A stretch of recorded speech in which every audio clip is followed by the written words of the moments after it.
What has been will be again. What has been done will be done again. There is nothing new under the sun.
My name is Shryyke of the New World Colony Pleiades 5, born ancient Earth year 2135 AD.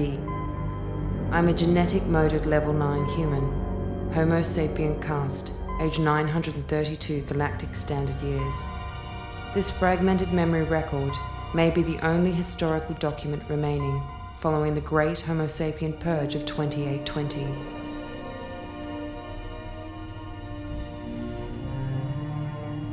Where do I start? I'll tell you what I know. Homo sapiens, humanity, began on a world called Earth. Following the development of memory downloads and quantum intelligence, Earth people of the mid-21st century learned to sustain their lifespans indefinitely, causing an unparalleled population explosion. Mining colonies were quickly established in the neighboring star systems. Genetic enhancements in men and women bred emotional arrogance. Petty jealousies and small wars followed. By 2137, my mother and I had abandoned the overcrowded Earth to live in the colony Pleiades 5. We were the lucky ones.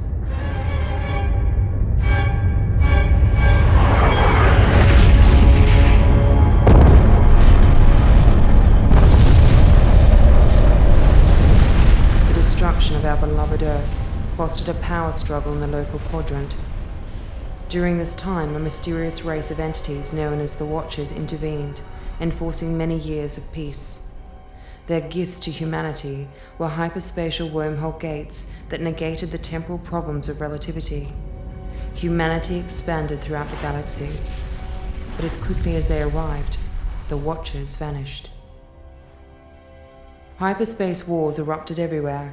It was during one of these wars that I barely escaped with my life, while my dearest mother was away fighting for peace.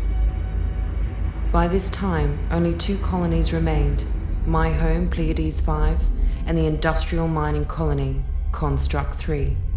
This downloaded memory record is a history of my mother, Colonel Mara Shryyke, the bravest woman I have ever known.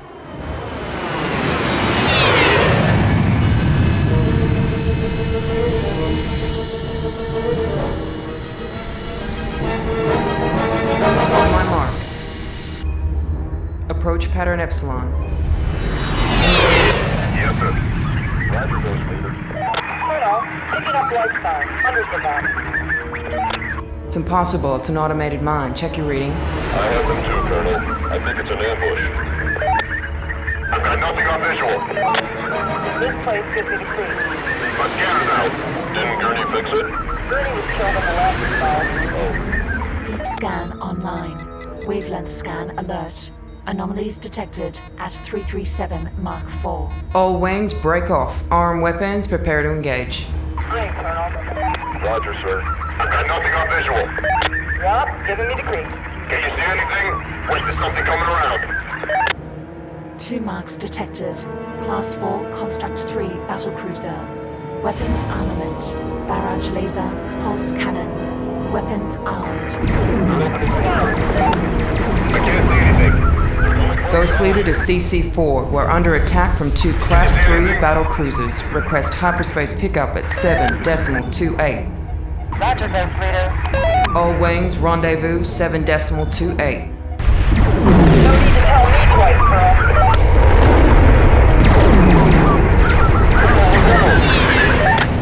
Who'd we lose? Midget and Harper. Not good, not good.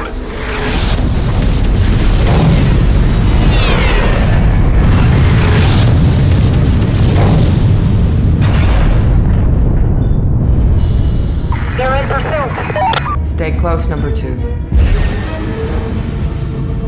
I can't keep up, Colonel. I have 2 engines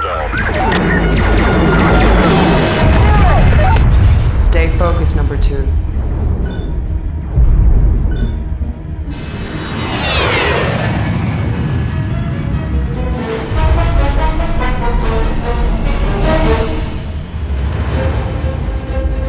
The cavalry's here.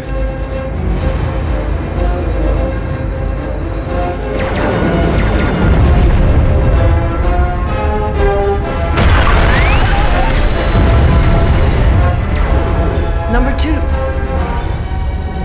Damn it. Damn it.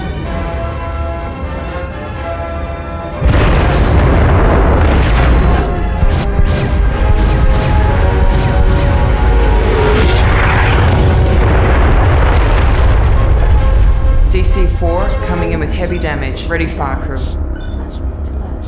System damage. Flashpoint alert. System damage. Vacuum beam is secure. Shut down your engines, Colonel, and we'll pull you in. System damage.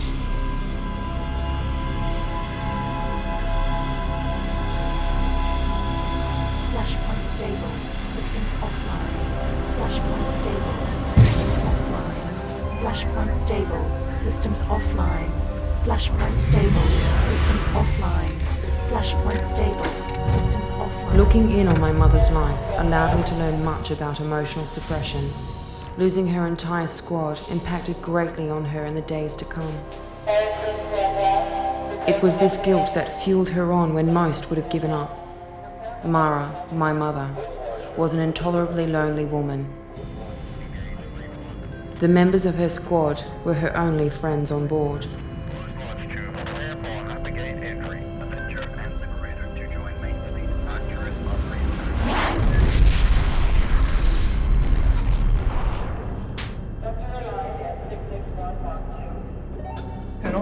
I've received a disturbing message about the source of this ambush. I'd like to see you in my ready room after the offensive. Yes, ma'am. Roger, 9123. Admiral Keyless and my mother never saw eye to eye.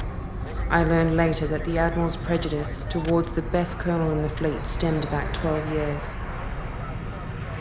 Mother was never aware of what lay hidden in her past. I really miss you, Mum. I love you.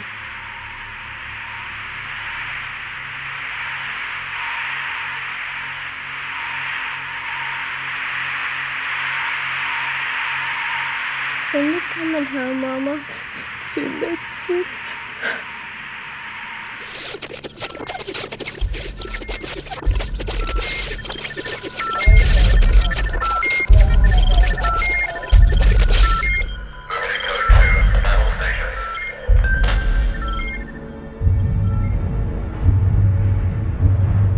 Aggregate failure.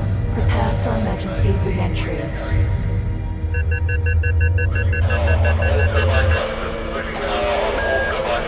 Full power on all turbine clusters. Emergency code 2.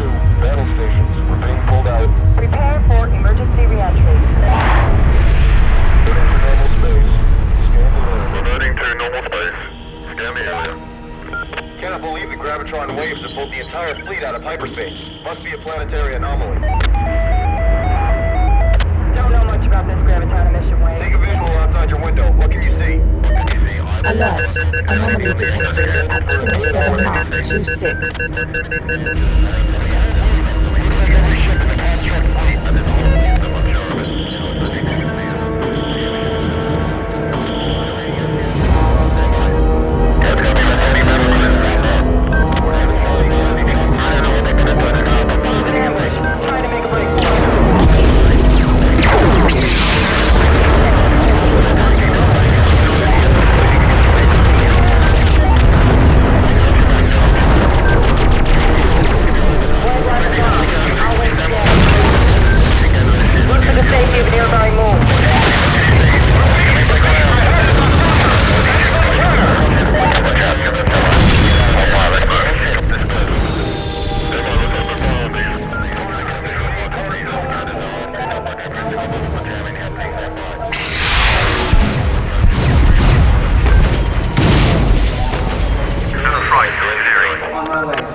They can't fire on us if we're on that side.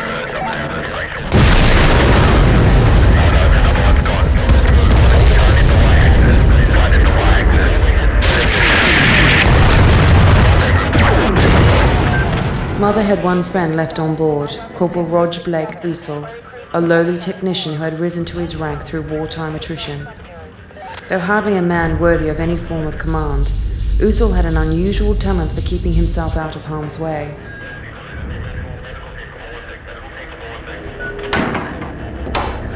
He was one of the few people Mother trusted with her life. What are you doing?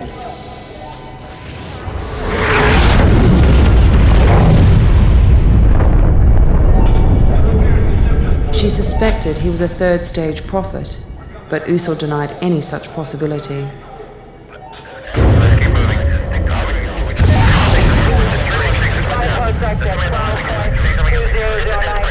The Konstrukts had threatened the galactic quadrant with planet smasher technology for many decades. Using unstable antimatter warheads was considered impossible until one succeeded in destroying the Earth. The success of this act brought the entire quadrant into war. The destruction of Earth was a fluke, a one-off stroke of luck that would never be repeated.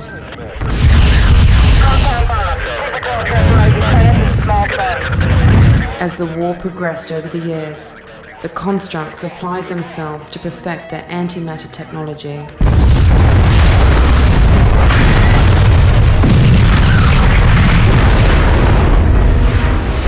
Then one fatal day, they succeeded in perfecting the ultimate destructive weapon.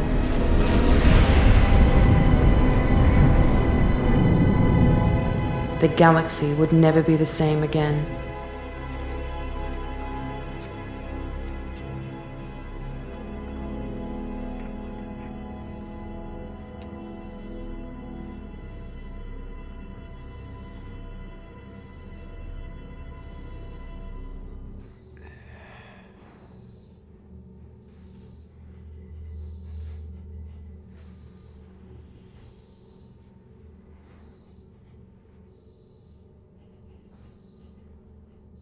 How did you know?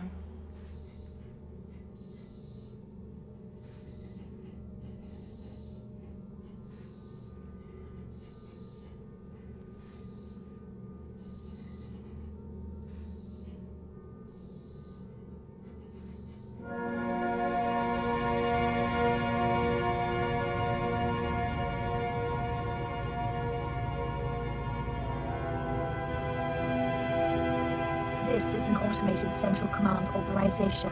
Capsule 779er to proceed to pre-claimed coordinates 55844666455. Await further orders from High Command. Priority 1. Await further orders from High Command. Priority 1. Roger that.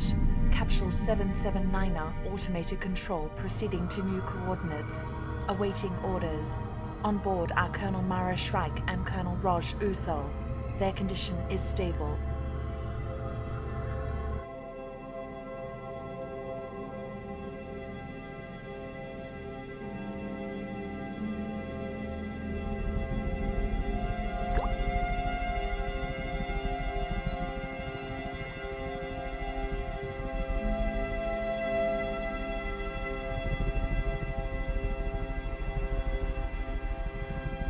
Mother's only comfort was her addiction to her mind game apparatus. Amidst her isolation during the war, Mother had stopped taking her addiction suppression drugs. Occasionally, when under the mind game control, she received strange visions of moments lost to the past.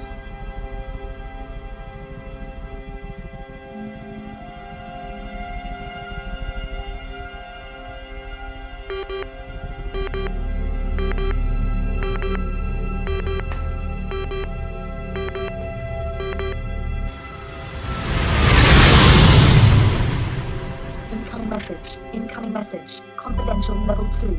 Colonel Mara Shryyke, eyes only. Nephilim agents report an Infinity 7 planet smasher to be launched in 42 hours. Prime target is the home world. Land on SETI Alpha 4 and disable weapon.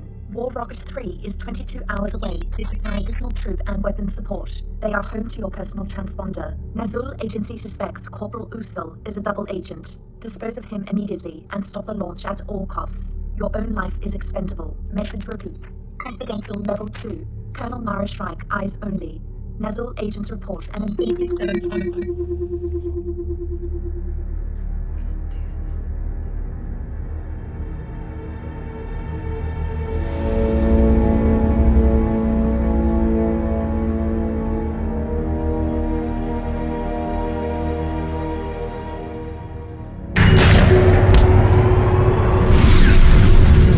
The homeworld of the Konstrukts, Konstrukt-3, was an industrial world around 2/3 the size of Earth. Though once teeming with life, it possessed an unstable atmosphere. Within a decade, the planet had gone through an accelerated terraform to bring it up to human standards.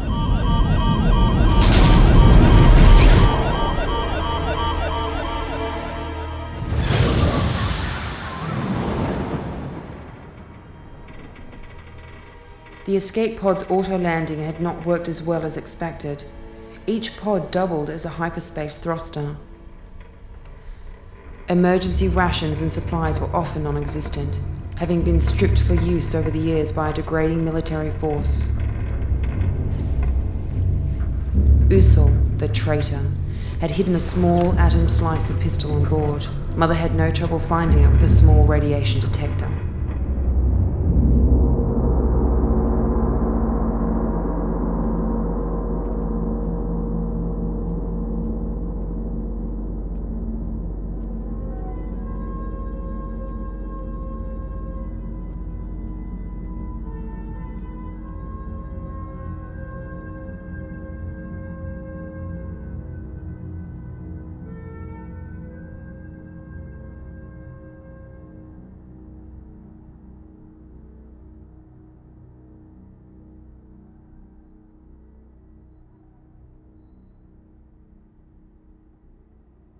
Central city distance 200 kilometers. Warning, excessive radiation.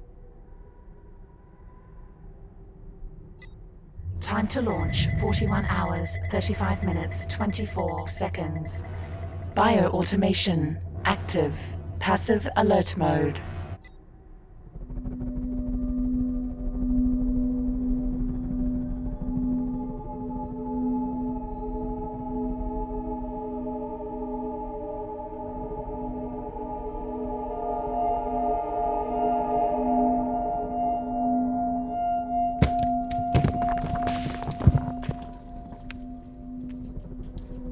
Mother experienced the occasional hallucination during the mind game. But on this world, hallucinations came without precedence.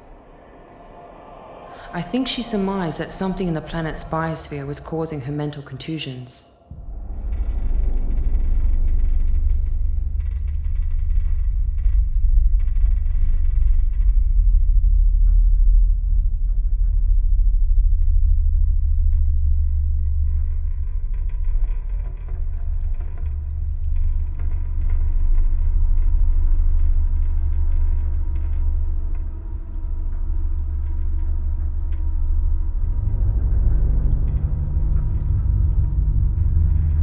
Konstrukts were known to have thick skull cavities through genetic engineering.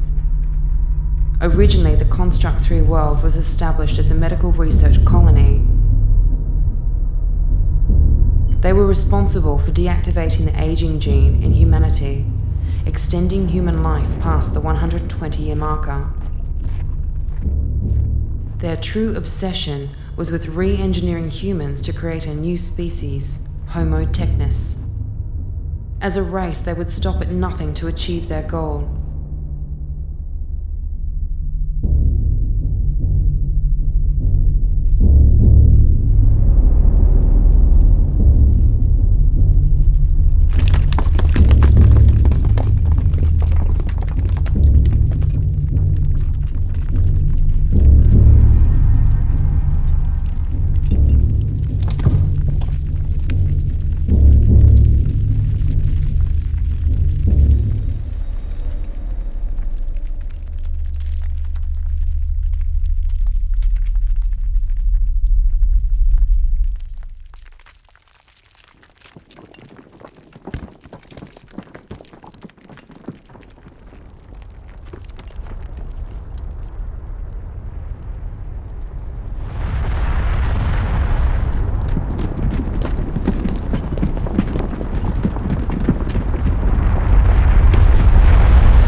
Bio-automation, high-speed mode.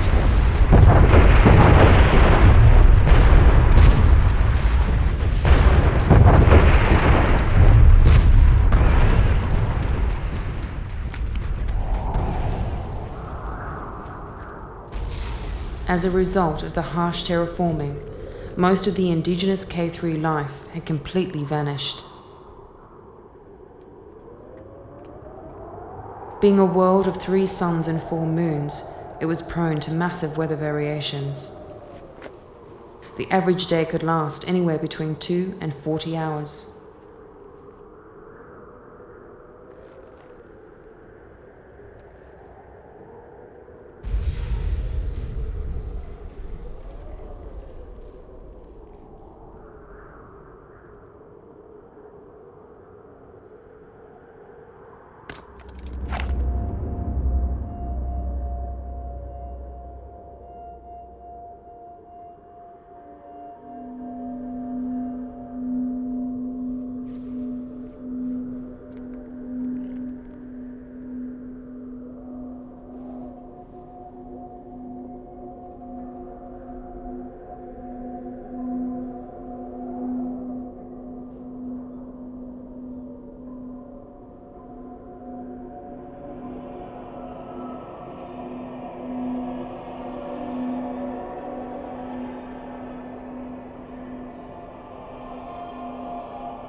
sensor online. Tracking sensor online. Tracking sensor online. Biosignal detected.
Bio-automation, combat mode.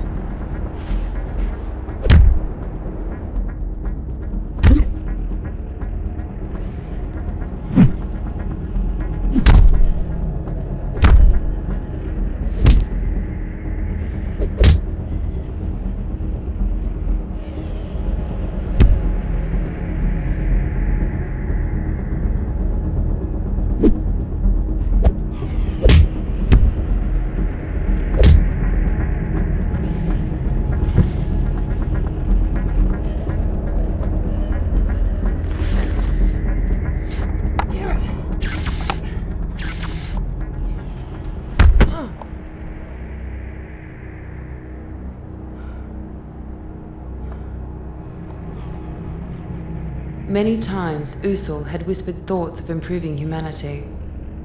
Mother took this as intellectual overtures of early romance. Those around Usul suspected otherwise, but Mother would always defend him. How wrong she was. Offline. Offline.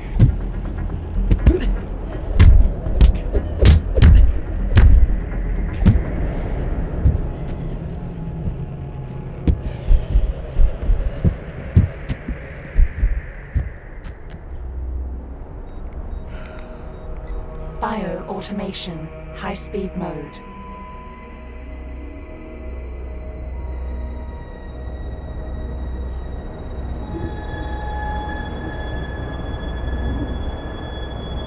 Hyper-accelerated running and combat modes would heavily drain my mother's bioelectric boosters. Energy low. Energy She had been fitted with the best military-grade ionic body web, but extended use would drain the reserves fast. Energy source, 7.8 kilometers.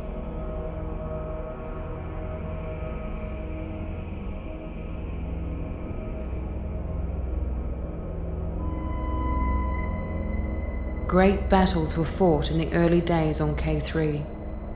The religion war of 2130 saw their first settlements wiped out through hundreds of nuclear strikes.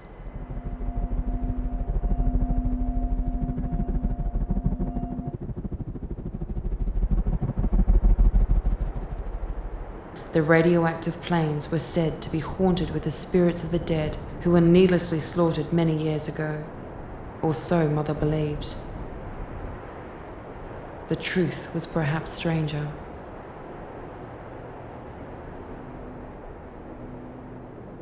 The Konstrukts had once fought to destroy all forms of religion.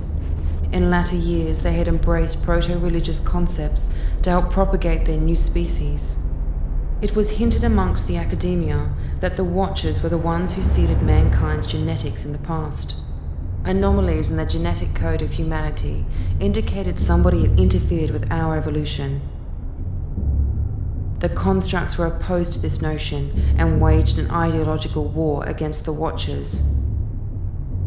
They, not the Watchers, would guide humanity's next step.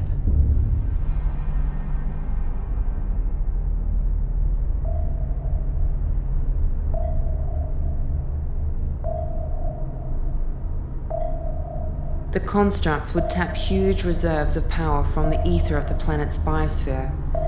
Energy nodes lit at K3 at regular intervals. This bioelectric power source alluded to the fact that the planet was a living entity.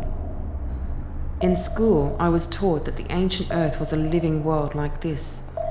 It was said that following its destruction, the bioelectric energy waves would echo through the quadrant for centuries.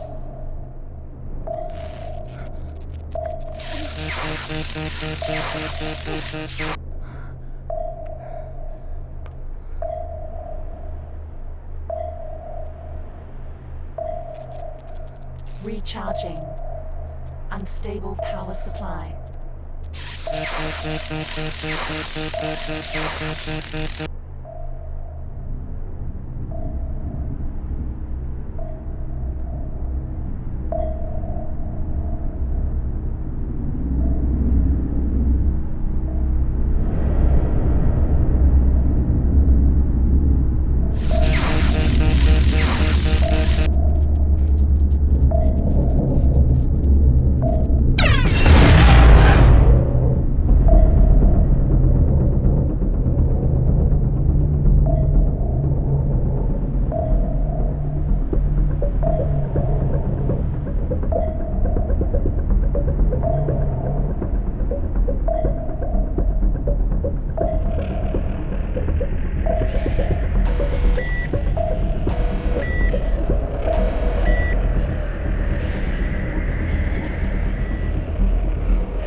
Where have you been? It's about time. Glad we found you, Colonel. Had a hard time tracking you and staying out of radar range. We got food, water, weapons, and a small platoon of soldiers ready for your assault.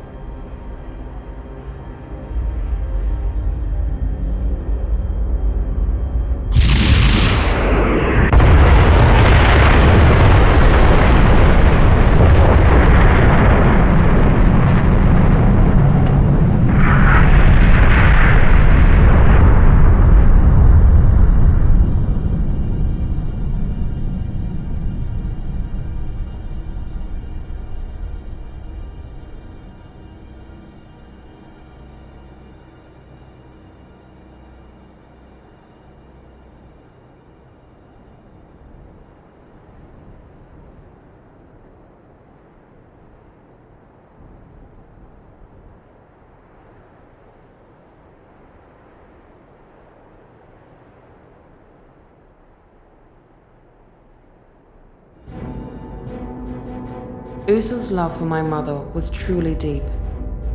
As a fleet commander in his own military force, Usul was able to engage 6 dreadnought vessels to find my mother.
The planet's biosphere took its nourishment from its 3 interrotational suns.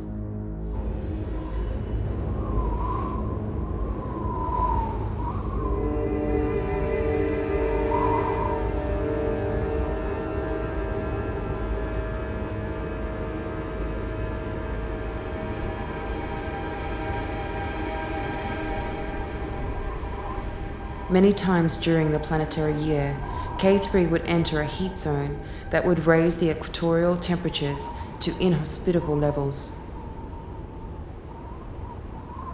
My mother was caught in the wrong place at the wrong time.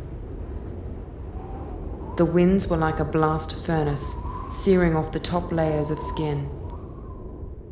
Living through Mother's life would always be a test of my own courage. Had I been her, I would have collapsed in the sand, given up, and surrendered. Somehow Mother always found the courage to push on.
I don't understand. I'm so trying.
In her unconscious state, Mother communed with the life force of the planet.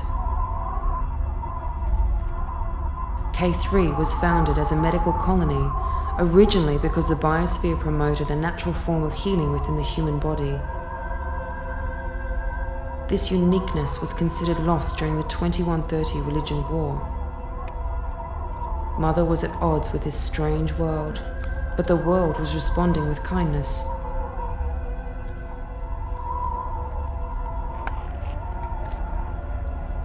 The Konstrukts were destroyers of worlds, murderers. Though barely a conscious entity, the planet was now fighting alongside her.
Central city distance, 70 kilometers.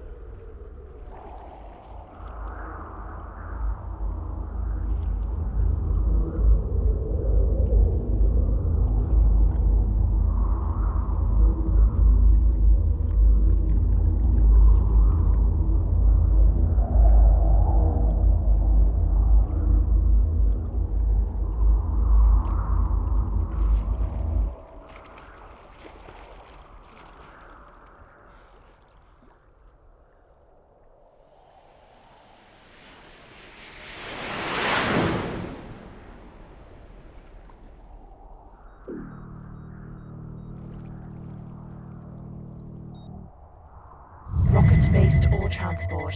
Destination Central City. 6 hours, 14 minutes, 42 seconds.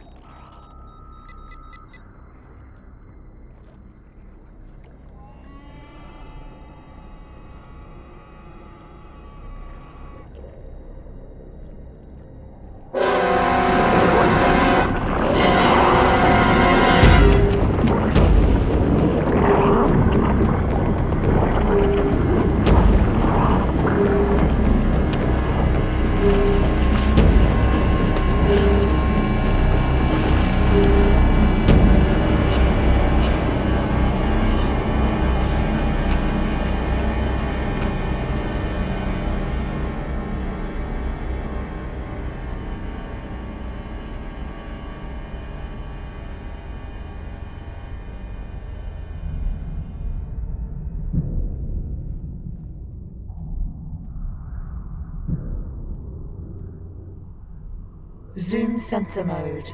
Motion detector. Rocket-based ore transport. Destination Central City.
Combat mode initiated.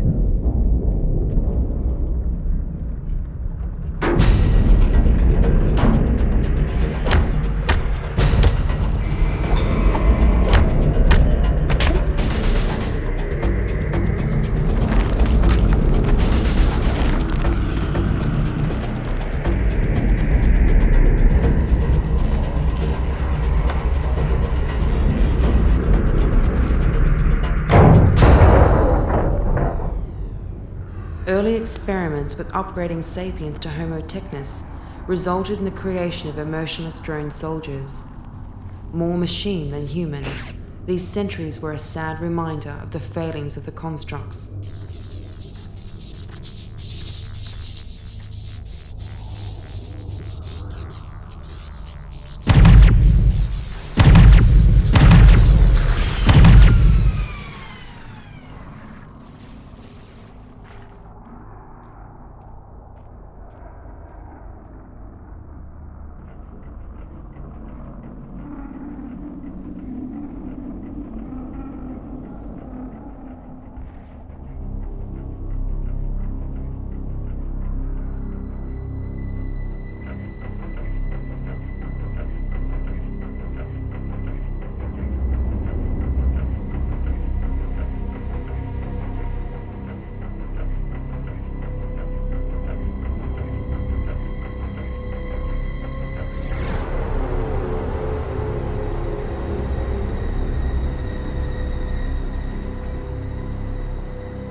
Konstrukt-3 is the Homo superior birthplace. Purge the animal Homo sapien from your thoughts. Animal urges are baseless and senseless. Control of the mind is domination of the beast.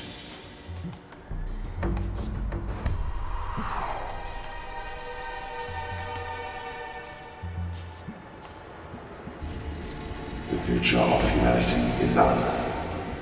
Purge yourself of the beast within. We are humanity's last hope. Pureness in thought is pureness in being. Our time to create a superior race is at hand. Why not submit to voluntary biotech upgrades? The risk is now less than 5%.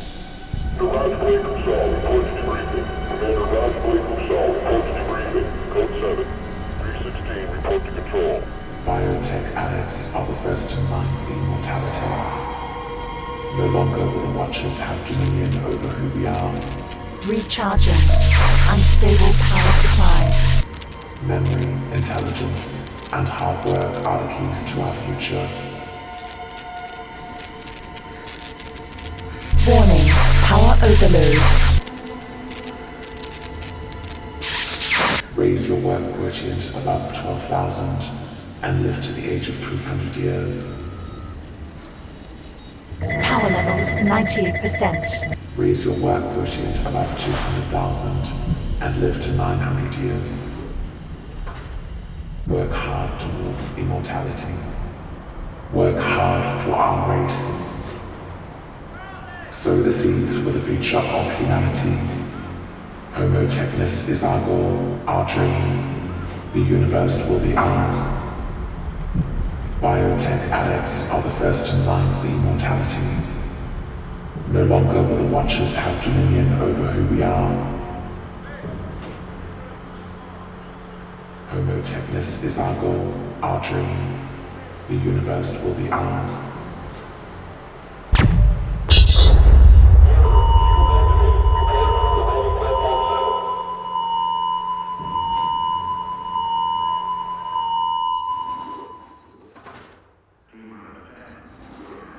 Two hours, 10 minutes, 46 seconds.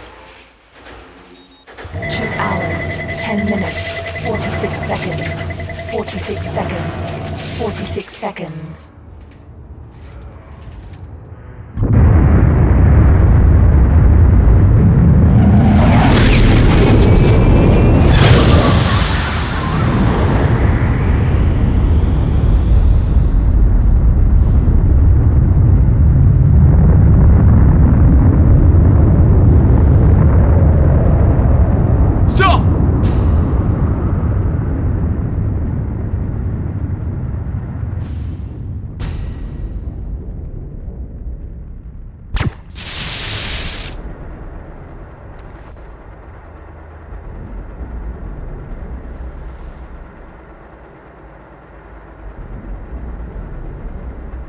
It's over.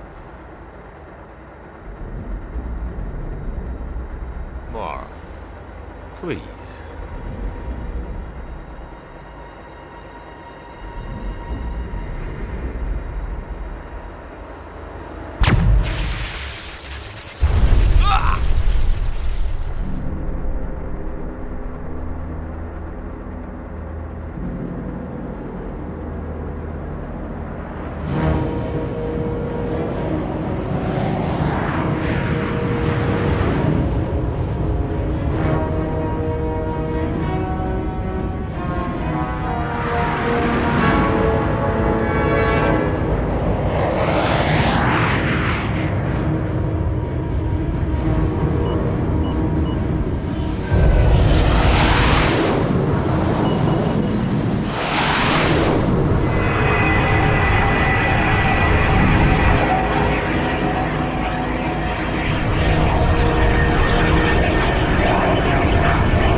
For this.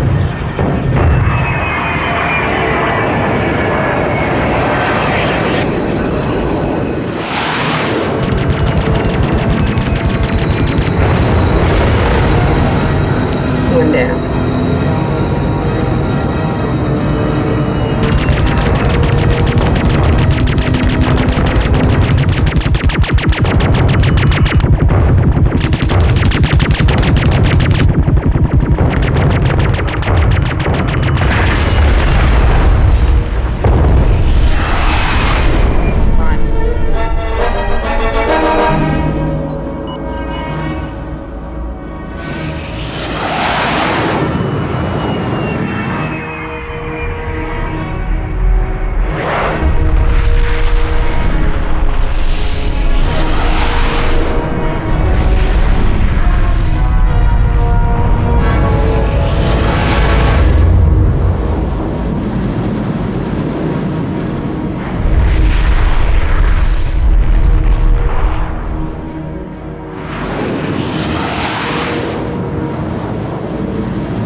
See how you like this, then.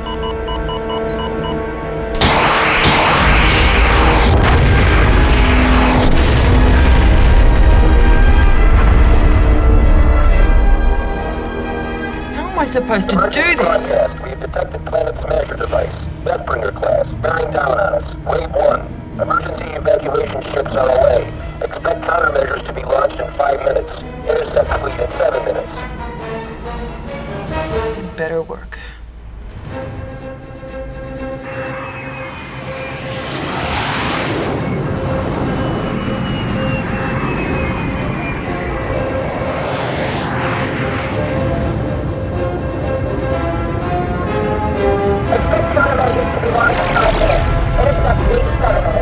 Wave 1. Emergency evacuation ships are away. Come on.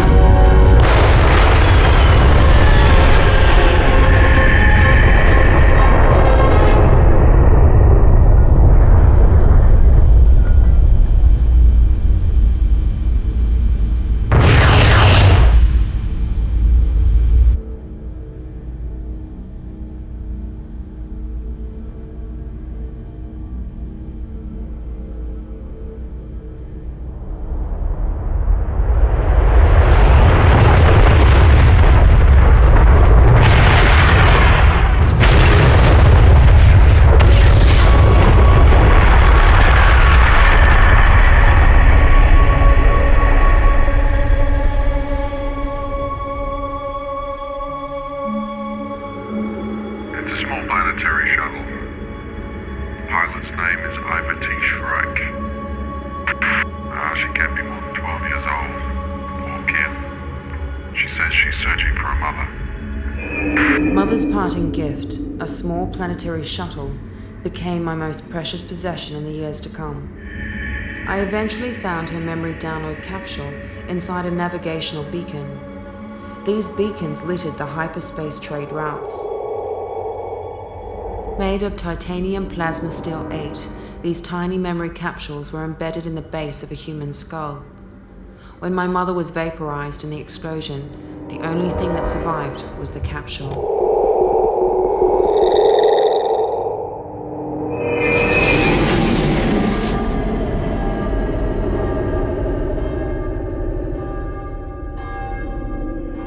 I have lived through the memory download of my mother's life many times during my 6,000 years of stasis. Over and over, she lives and dies within me.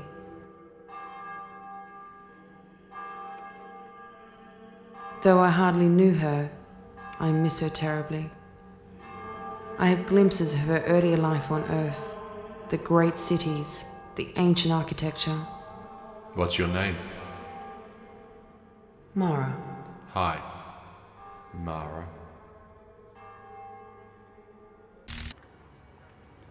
It's good to have you back.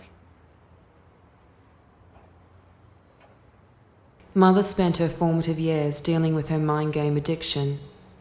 She never spoke of my father, though I know he was there to help her overcome the addiction. I think you need a shower.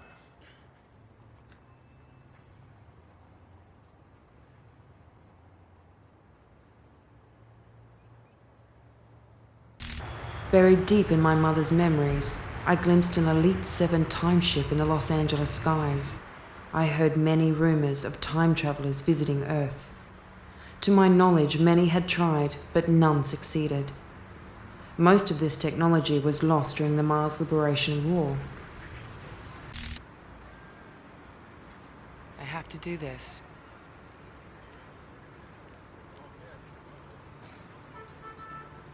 All right.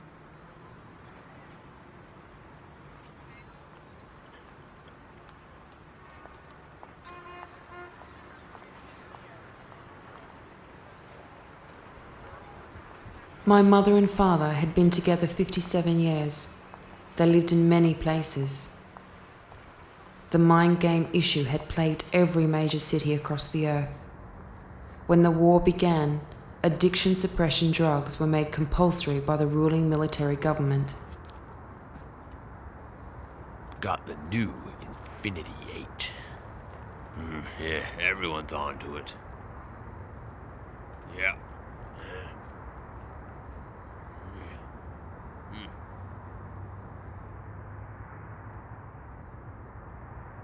Preview. Do you have the warrior spirit to overcome the world of darkness? Then baptize your soul in the fires of hell with Infinity's Fantasy Dream 8. You are the mighty warrior Princess Azura, who must do battle against your evil stepsister Cheyenne. Infinity's Fantasy Dream 8. Can you survive the fiery battle against her dark angels? Infinity's Fantasy Dream 8. Can you conquer the treacherous peaks of Mount Calamari? Infinity's Fantasy Dream 8. And how will you react when Cheyenne reveals the dark truth about your own father? Infinity's Fantasy Dream 8, now with emotional interpretive technology, so you now have no memory of the pain and torment of the real world, leaving you free to be who you really are, the warrior goddess. Oh, no, wait, there's more! I found traces of my mother's time on Earth. To many, Earth has become a myth, but to me, our beloved Earth, our birthplace, still exists in these memories. This is all we have left.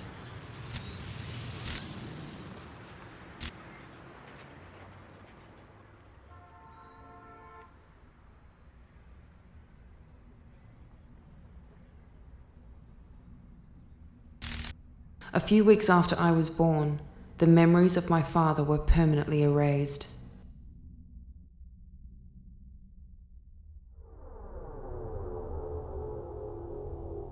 Someone high in the military had tampered with my mother's mind.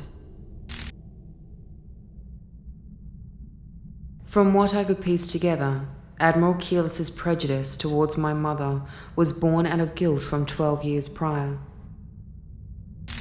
The Admiral ensured that my mother would have no memory of the betrayal. Regardless of this, the pain would always run deep through the complex memory strands of the human mind. The human mind was unknowable. It could never be mapped and never be destroyed. Something would always remain.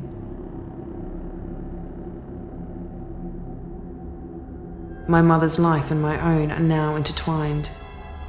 I am more her than my own self.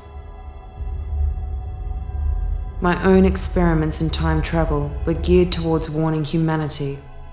My hope was that if I could change the past, I could change the future. I failed. My adventures through time and space stranded me in this place. My time crystal accelerator will not operate here. Time is slowing down, and nothing can stop the inevitable. My name is Ivor T. Shryyke of the New World Colony, Sex 4, born Earth 55 AD. My time crystal accelerator has malfunctioned and stranded me here. My craft is protected by a null gravity field. Any attempt to enter the field will awaken my stasis. Please, help me.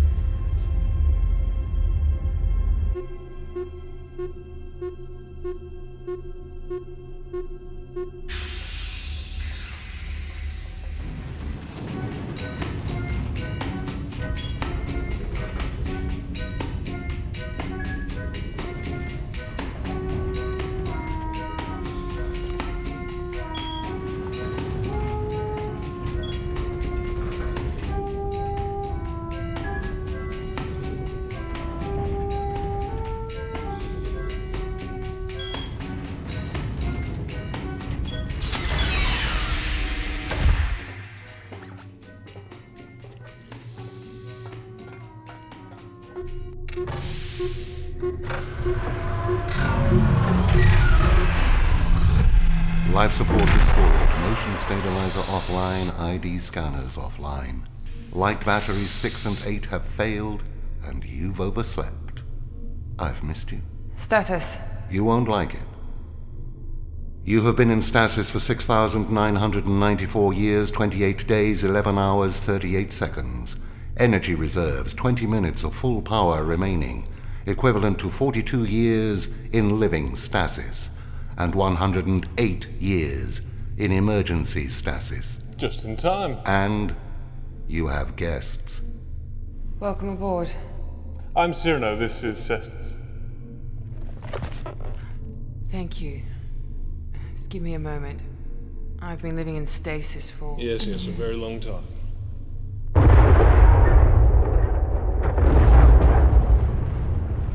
I was living through downloaded memory engrams. They've been in the family since 2048. 6,900 years of living other people's memories. The synaptic interface was breaking down. Yes, it would appear everything's breaking down. We're lost. Could you tell us where we are? 24th century combat issue. Mars Liberation War 2320.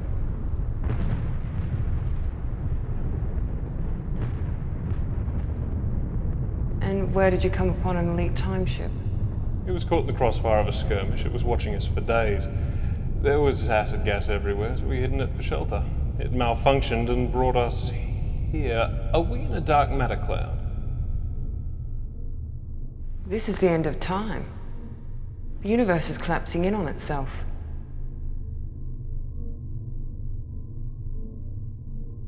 Private, do you have any idea what she's talking about? I think she knows more than she's letting on, sir. Yes. You are a billion years in the future. Time is slowing down to nothing. Yes. I think she's, You're not the brightest star in the universe, are you? We need your star charts, your food supply, and your power modules.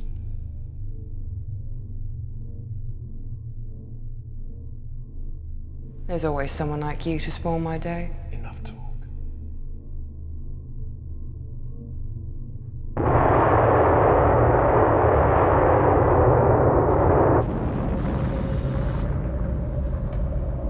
So, you're 24th century guys. Then you've never met a 33rd century guy. I am a genetically enhanced 24th century guy. Cestus is still waiting on his upgrades. Yep, still waiting. Move. I'm feeling much better. How enhanced are you? I am a level 5 combat droid. Well, that got me going. Neutralize weapons, mark.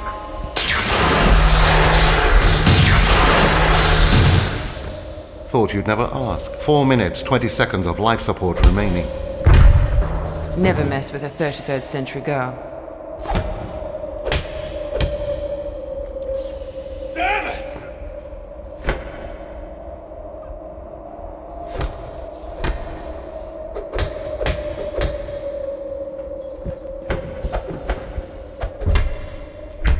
Ivor, let me finish off this upstart.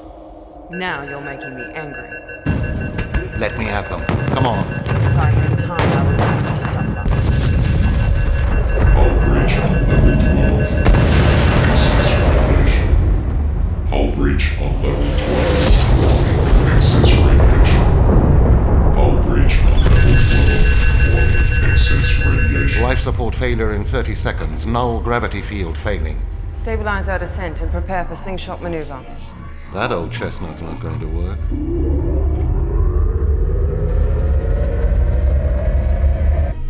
Come on, ship, don't fail me.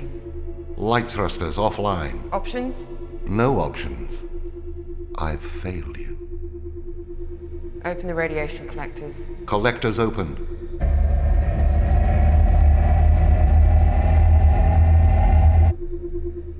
Power levels recharged. Status. Systems repairing. Estimate 3 hours for optimization.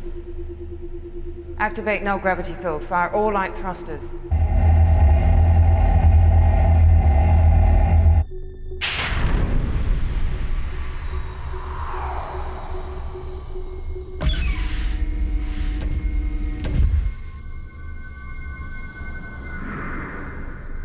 Intruder alert. Who are you? Are you addressing me?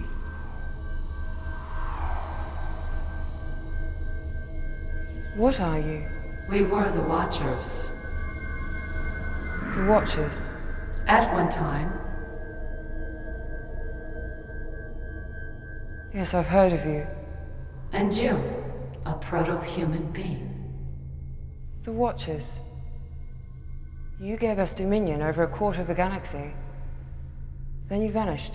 We recall proto-humans squabbling over territory for an eon. Your ascended ancestors sought us out. For a time you were with us. Now you're lost again. What are you? Consciousness, intelligence, stripped of matter. We have existed this way for many eons. Matter in the universe was breaking down, so we shrugged it away. Physical life in the universe ended a long time ago. Then you are surprised to find me. Yes. And like all beings of matter, you're unfortunately a prisoner of matter. What do you mean?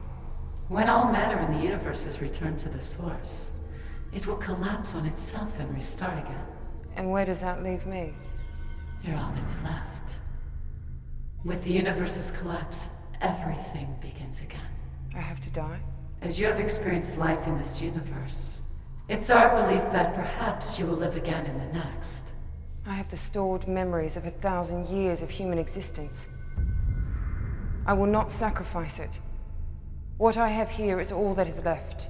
Where will you go? We won't be going anywhere. I have found a new energy source. I could exist for another 10,000 years, maybe 100,000 years in stasis. Iva, that's such a limited perspective. The proton storms you see are matter breaking down. If you do not return to the universe will not restart.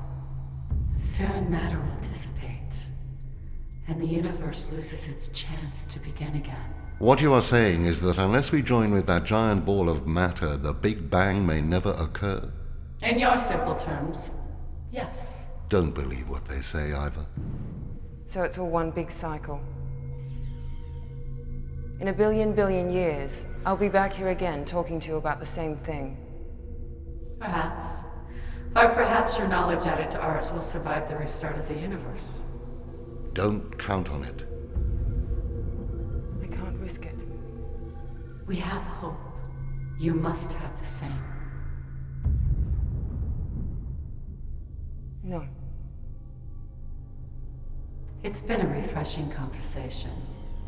Please, Iva, have faith. Trust us.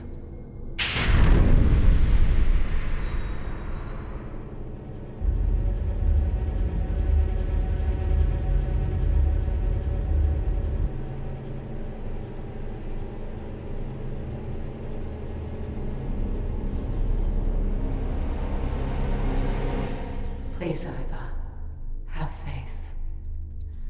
Trust us.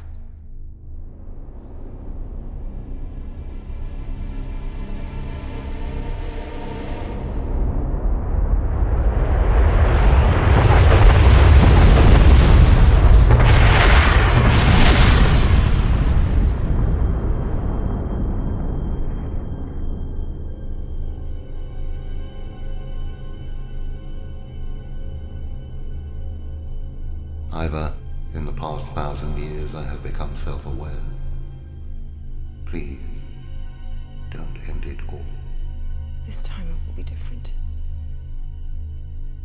This time.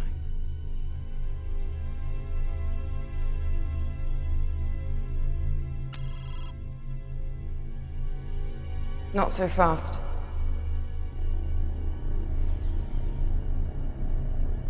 I'm coming with you.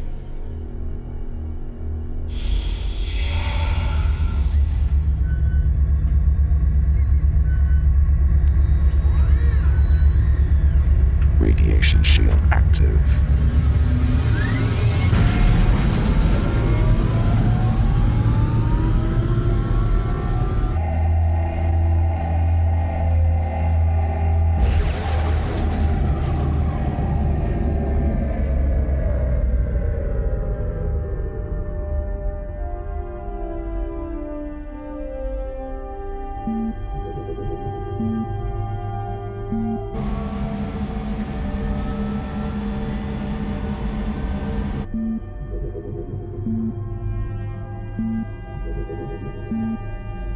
This time it will be different.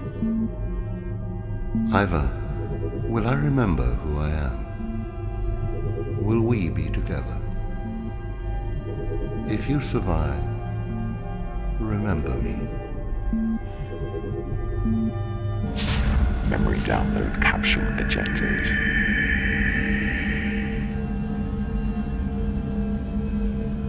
Radiation shield off.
This memory capsule as a testament to my mother and all of humanity who live great lives. It is my hope that these memories will survive the restart of the universe. And you will remember who we were and how we lived.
When I was 2, I saw Neil Armstrong walking on the moon.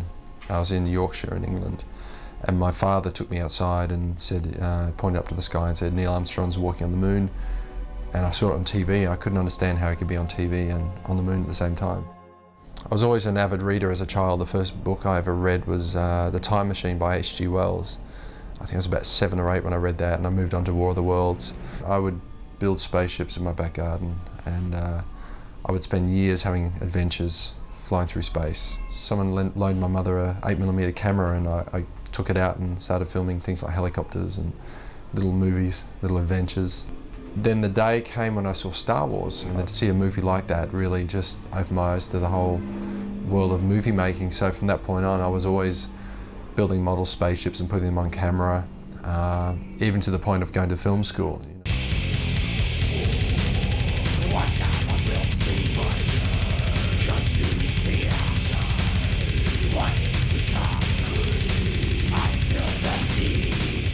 In my younger days, I tried to be a pop star, a heavy metal pop star.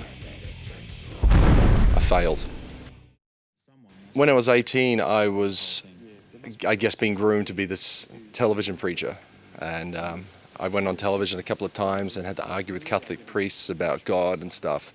There is sin in the world, there is evil, but there's also good. There's good and evil, there's always a battle between it. But it's very difficult for me to believe in a God if my little one's just been run over by a car. Or... Well, there's a time and place for everything. But that's not much help to me. I'm crying inside. It's a wrench in my life. But you could probably learn from this situation. I failed at that pretty badly as well. I think the only thing left for me was to be a filmmaker. That was it. That's what I am.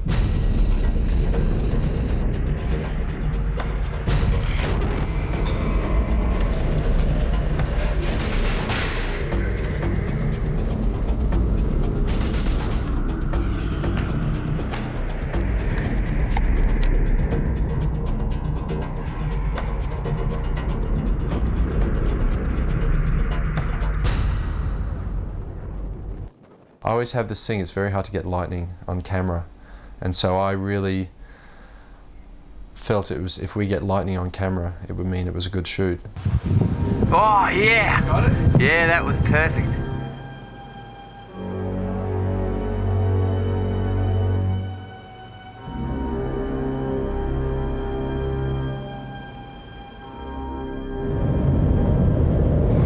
I'm only a director at this point, but it looks like I'm taking over as producer. I was one of the producers. These guys are really starting to fuck me over. They're just giving me the runaround at the moment. They're just saying, okay, well, fuck, put the money in the bank, and I go to my account, check it online, there's no money in there. So apparently, they've sent the money through, it's disappeared between our bank and their bank. But the show must go on. Well, hey, I got people to fly in, we're already here. They don't realise that we're on location, we need money now.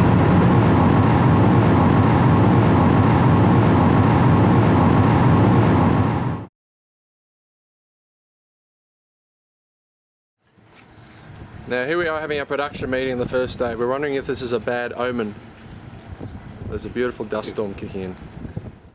As soon as everyone else sort of flew in, I flew them straight out to this little saloon, and that night this terrible storm came in. And prior to shooting our first real shot of anything, we really needed a costume for Usul. We got the usual thing, army boots, black army fatigues.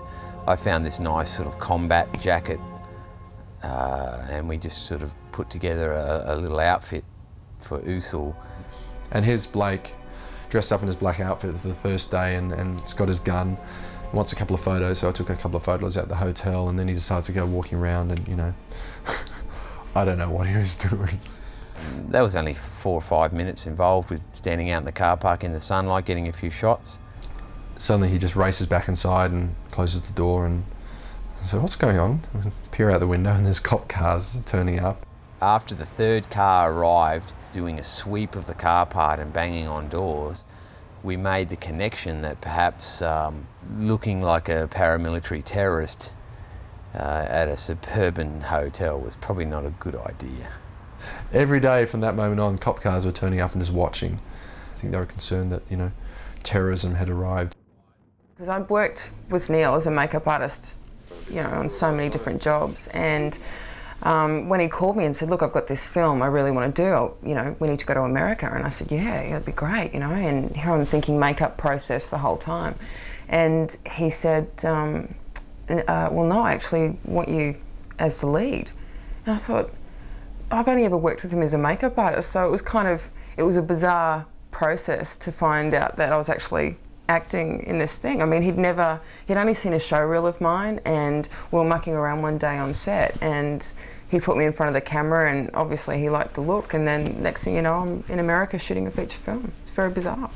I've been developing this character, and suddenly saw the character in her, and just the way she looked. And it was really, wow, that's the sort of look I had in mind exactly. And she was perfect for the role. And I think the first day I saw her on set in her outfit and costume, and it's like, yeah, I was right. Thank God I trusted my instincts on this, because she was it. I guess the big problem was, you know, there's this cloud hanging over the whole production, in the sense that originally we had quite a big budget. We had a $3 million budget. And then these Canadian producers who'd come on board decided they needed to have a big fee, and so they took maybe $1.5 million out of it as their fee, leaving us $1.5 million to make the film. Okay, well, we can still do the film on $1.5 million. Then they came on board and started saying, okay, we've got special conditions about this, this, and this. We want, you know, one guy wanted his cousin in the film in a certain role, you know. It started getting a bit silly. I said, well, have they acted before? Neil was waiting on some funding, which he'd been arguing about on the phone for quite some time with the finances. He'd been paying for everything out of his own pocket, and basically we were living on a budget. I mean, the food for the day was like a 79-cent taco for morning, lunch and dinner. So right, yeah. So you want another $100,000 for that? So you're going to take more money for the budget? No, hang on. We're already under our budget, you know. It's already going to cost us more than what money you're giving us. So you want to take another $100,000? You want to take another $100,000 out of that? The hardest thing was the responsibility. I take my responsibilities very seriously, and I was stuck in a foreign country. Well, it's not really foreign to me, but it was still a place you're out of your own world. And I had to basically financially care for these other crew people. And that was hard, because I was playing the parent role. And when you're playing a parent role, it's very hard to sort of get into that creative mode and be a friend to these people, because they're all my friends, you know, very close, dear friends. But suddenly I was separate from them. And in a way that was pretty heartbreaking, because these were, you know, people I'd known and loved for many years. But I had this position of, God, if I'm not tight with my money, if I'm not careful with how I spend the money, I could leave these people stranded here without any food or any way of getting home. So I had to take on a totally different role, and that was painful for me, because I was isolated completely. I had no one really I could confide in. I was, you know, I had this whole movie, I had everything on my back. Now, as each day progressed, the production budgets sort of spiraled out of control. One costly little exercise was the day the production vehicle got bogged in the sand. Blake was up one side of this sand dune pitching a tent for us all, because we're shooting there later and we needed cold sand because I was going to be buried in it and I just wasn't going to roast in this sand. So we set up the shade and he was doing that, and we were down filming at another place. So, middle of filming, I just couldn't concentrate. I said, look, girls, I've just got to go up and see if Blake's okay. So, one might think we're going to bury someone. one would be right. So I jumped in the truck and drove up. He was fine, decided to reverse out. As I was reversing out, part of the, we had like a little road, little sort of half road thing that was, you know, help us get through the sand dunes. Part of the road actually crumbled away just as I was reversing, and we went off the edge, and the whole side of the truck just went boom. Tess and I are sort of waiting down the other location, just, you know, waiting, and then we see all this sand flying out of the back of the wheels. Within a few moments we were hopelessly bogged. I mean, one wheel was totally off the ground, another wheel was up to the rim in sand, and we were just stuck there. There was pretty much nothing that could have been done. I ran onto the highway, found a highway patrol car, and asked him very nicely if he could assist us. And this was a day that was sort of under pressure with the light and getting everything done, and so of course the car being bogged for 2 hours didn't help. That didn't stop us. Production continued at a breakneck pace. Shots were still getting done.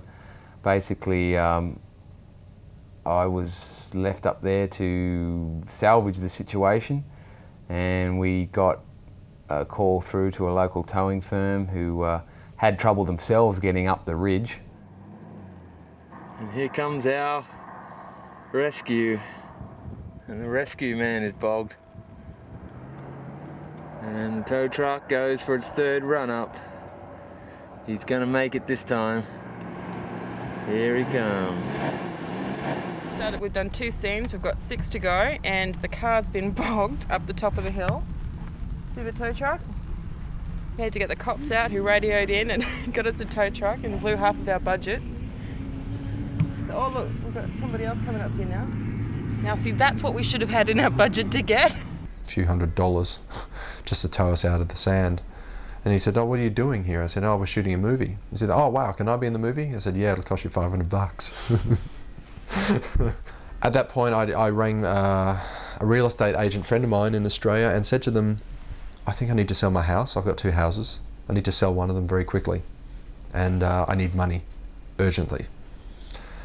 Thankfully, this wonderful real estate agent jumped on board and within a couple of weeks sold the house because the market in Australia was very good at the time.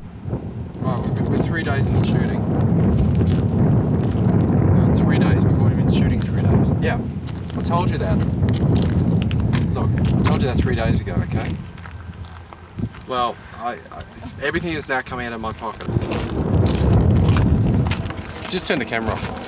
Just tell them to get his fucking ass out of gear, right? No, it's bullshit. Well, 1 minute we got $3 million, next minute we got $1.8 million, then I'm asking for $300,000, and you're telling me some bullshit about the stock market? You don't have your money in stock, so what are you complaining about? Well, they're gutless little assholes, okay? Tell them to get his shit together now. Put the camera off. Tell them to get his shit together now. Sorry about that, girl. Everything all right? Yep. Just telling you where to go. Yeah, just... Oh, you're still rolling? Can you, like... I think we should just put the camera for a while, okay? Just... Off. Okay, take aim. Pull the thing out. That's it. Now careful, really careful. Recoil. Okay, get it working. It's not working. Fight the gun. Get frustrated with the fucking thing. Bang it. That's it. Okay, hold it. Now careful aim.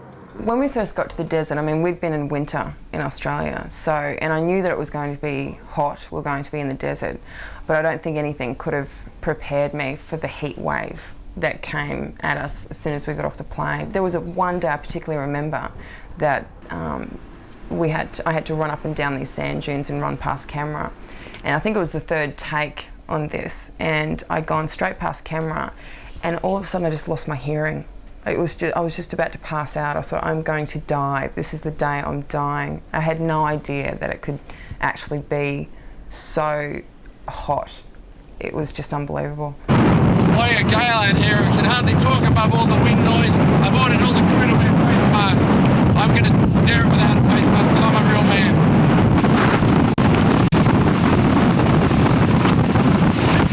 There was a particular time in the desert when we were filming, and it was at the end of the day. I think it was about the 3rd or 4th day in the desert, and It was really, really hot, and I was really exhausted. The wig was getting to me. It was all, you know, very difficult. And we were going through, and it was just asked to run up and down these hills and, you know, back and forth. And of course, you need virgin sand for every new shot, so I'd have to move over and run a mile and run back over these hills. And there was at one point when I was feeling really unwell, like ready to pass out. You know, Neil had started yelling at me, you know, get back on, we're losing light, we're losing light. And it was a lot of pressure, and it was very intense for me. And I think, you know, I know the reason that he pushes so much is to get the ultimate picture. But for me, that was probably one of the hardest days. After enduring the desert, I was very scared that the whole crew would rebel against me. I thought, well, we've got to make this a little easier from here on in. And I thought, well, okay, let's go up to Lake Powell, which is up in the north. And if you don't know, that's where they shot Planet of the Apes, the old and the new. Okay, we just spent a few hours in the water, spent 3 days in the desert, as hot as you like, and now I'm cold. Look at my fingers, they're blue. Okay, try and come to shore now, try and get to shore. Just lost my gun. All right, okay. This was not in the brochure. Lost our gun. We lost our gun. With the serpent was quite rough. We lost our arm wrist thingy. Lost our little which we will get another one. One of the other hiccups at Lake Powell was that although we'd procured a permit for shooting in the state of Arizona, unwittingly when we were in Lake Powell, we'd actually crossed the border of Arizona and Utah, and we were now shooting in a totally different state, unbeknownst to us.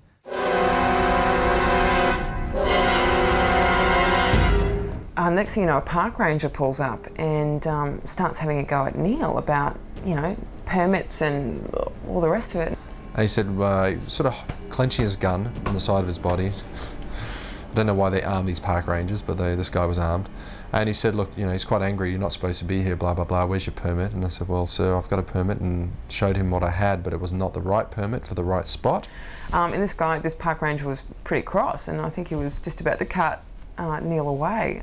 Eve came on board and just thankfully realised what was going on, just fluttered her eyelids and said, oh, we didn't realise you needed a permit, we're from Australia. And she managed, you know, I think once he, you know, he saw her and she, you know, spoke to a pretty girl for a bit, he calmed down and he was very helpful. And so we nearly lost our director that day.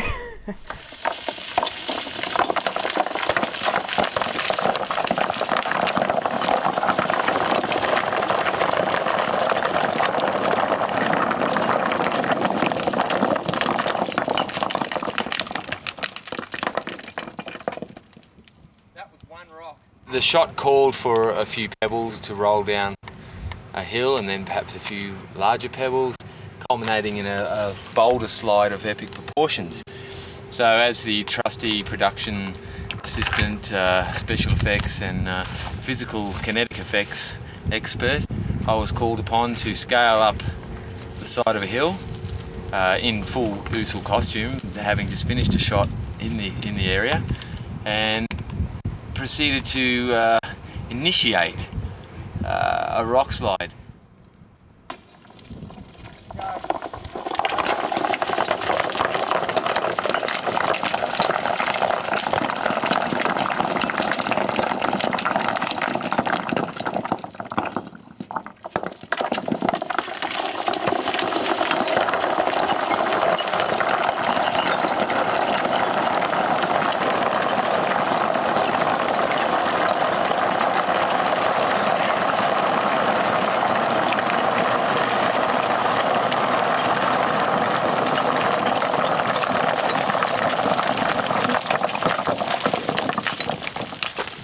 Whoops. I think it really sort of got out of hand, because halfway up the hill, when I pushed off, the rocks, off they went, they started sliding away, and then they knocked other ones, and then momentum. And basically half the side of the mountain started coming down. Now at this point I was halfway up the said mountain, and as I was climbing up and looking behind me, the rocks falling away, the momentum of them falling away was actually catching up to my altitude on the mountain, so I had to keep going higher. And as I went higher, the rocks below me just kept falling and falling and falling. Yeah, it was quite huge, and there's this incredible echo that just went on for miles. This big giant dust cloud, and I thought, oh my God, I really hope the owners of the quarry don't hear this. But I thought, right at that moment when I started filming, I kid you not, the camera stopped just as the landslide had started falling. So I was like, shit, Blake, we need to do this again.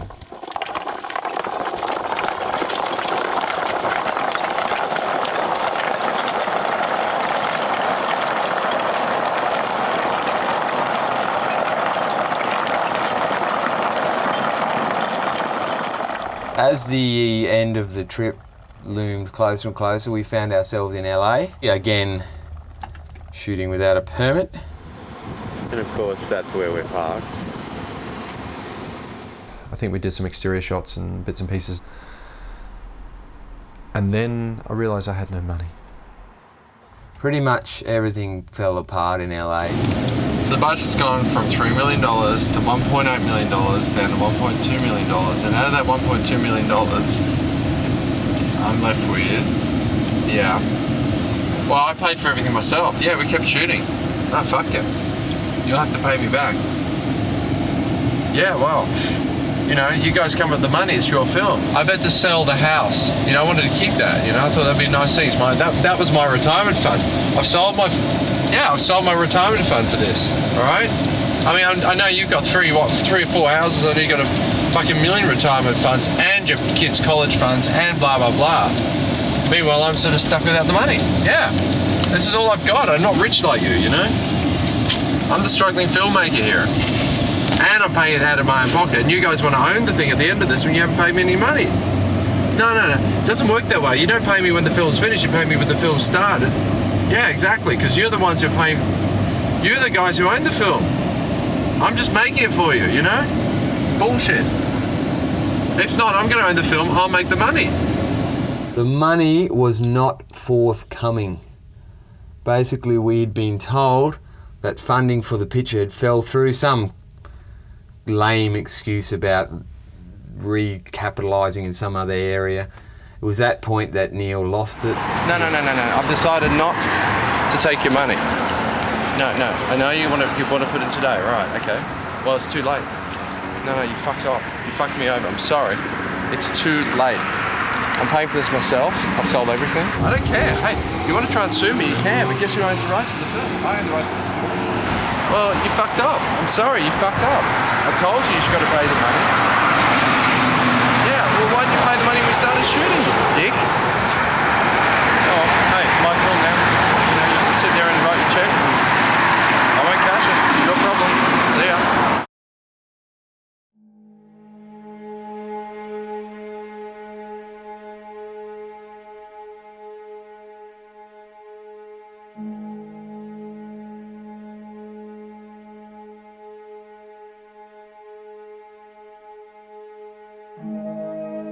In a way, it was a lot easier to do the movie back in Australia because suddenly we were surrounded by a whole infrastructure of crew and people and good experienced people who I'd worked with before who knew what they were doing. In America, it was just like a skeleton crew and, you know, fighting the forces of nature every day.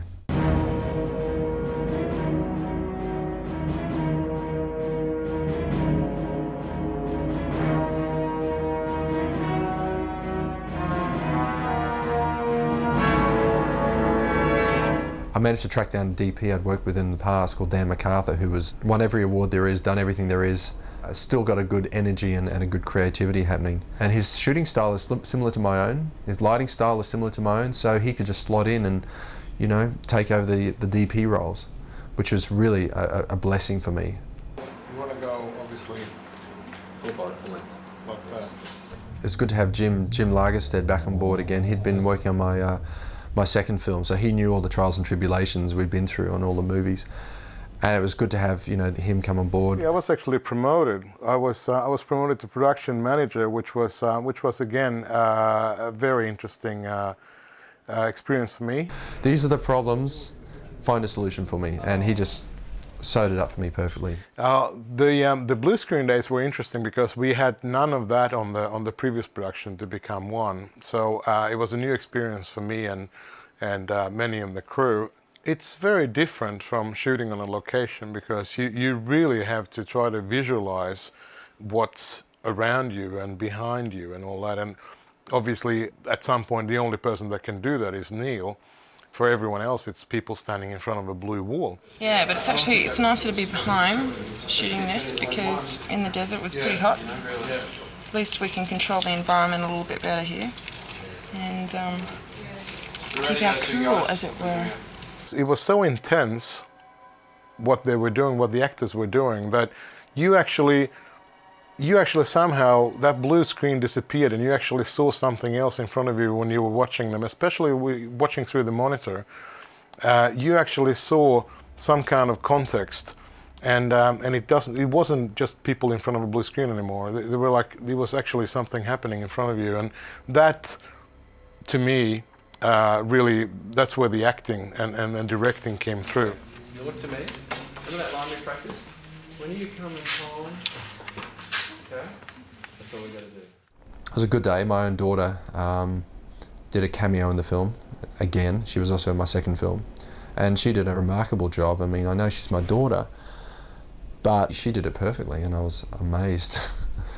Not amazed, I'm not surprised, but I was pleased to think that she did me proud. She was good in the role, not just because she was the director's daughter, but because she was right for the role as well.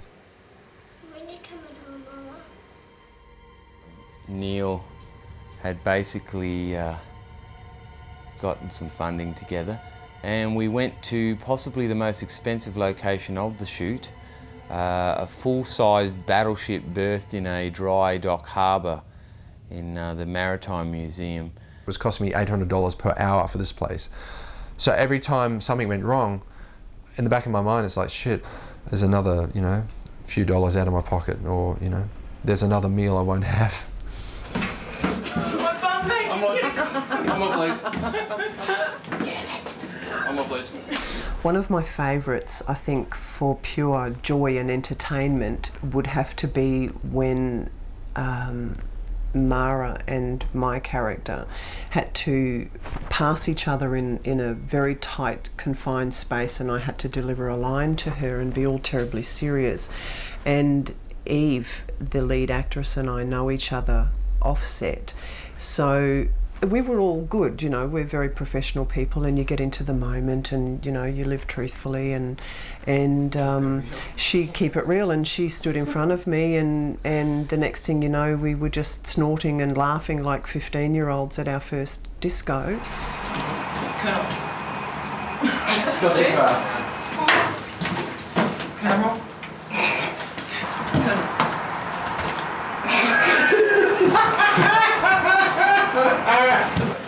Colonel. Colonel. Admiral. We've received some disturbing information that may explain the last ambush. I'd like to see you. It was just appalling and it just went on and on and on. Guys, that's not working for you, is it? And it went on and on and on, and we eventually got the magic and he was happy.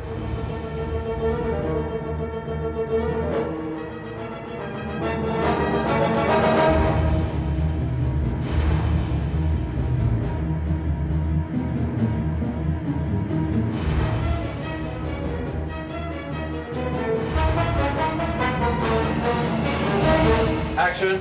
We were in the bowels of this ship in the engine room, and we had our DOP, our sound guy, lighting. We had Blake and I filming in this, plus our director, and it was so small and cramped. And there is this little claustrophobic issue that I have, and it was really hot. We were in our full black outfits. The lights were on us. That was a very intense day. Although we were paying $800 an hour to be there, this museum was still open to the public.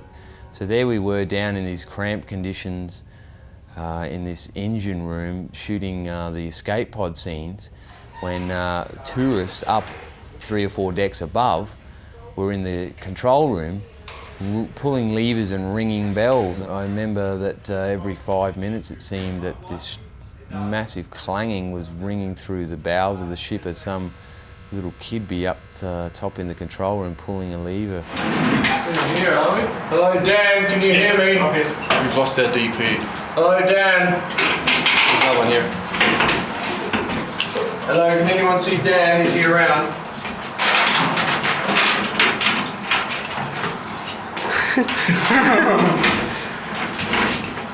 Calling Dan, can you hear me? Mr. Dan, are you around? Please come. Where the fuck are we? Captains. We're on board the. Oh. Please come to the steering wheel room.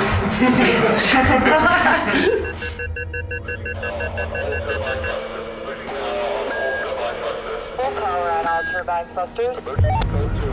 Battle stations. We're being pulled out. Prepare for emergency reentry. Returning to normal space. Scan the area. Reverting to normal space.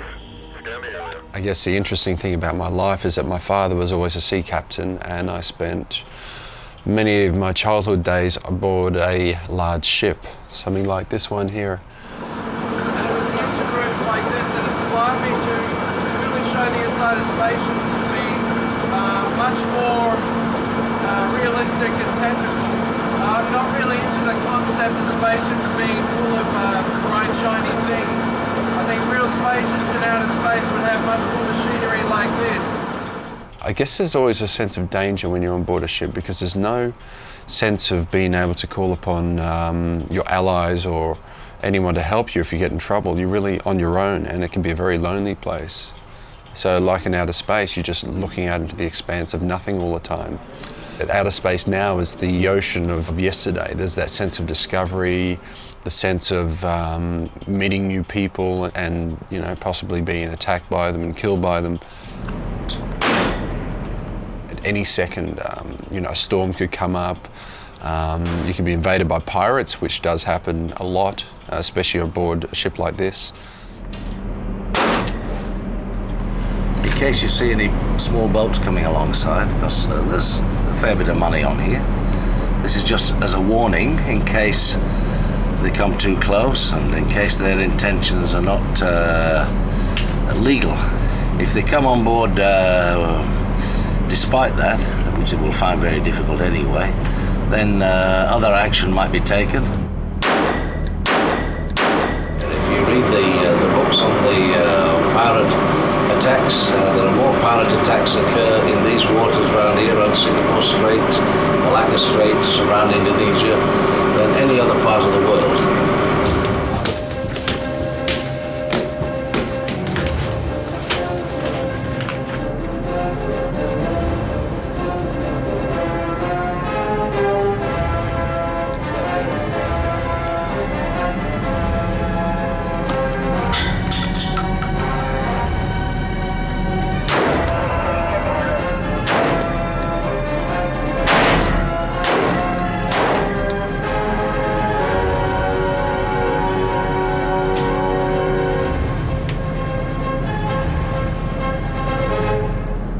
Powerful, you see.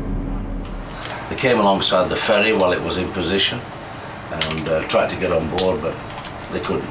We're a casino ship, and people assume that we have plenty of money on board. However, being a high-sided passenger ship, it's very difficult for any pirates to get on board. Problem solved, yeah, no worries. Everything fixed now. They go to prison, maybe, or maybe it's execution, I don't know. Who knows what the penalty for piracy is around here?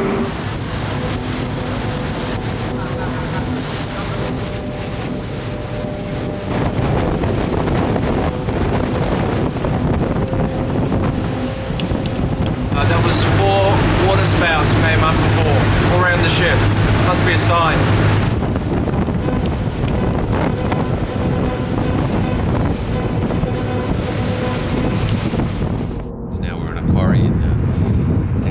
Gold Coast, local area, and we're seeing Neil's passion for filmmaking in progress here today as he throws himself into the role of director, producer, writer, main antagonizer of the project. You need to hold it somewhere when you shoot, you know? Yeah, underneath's better. Underneath. You can't really rely on that not to break off, so the outside. Yeah. Okay, so don't actually think that that's an actual handle. It just vibrates like this. Cool. Or whatever, but you know, yeah, try.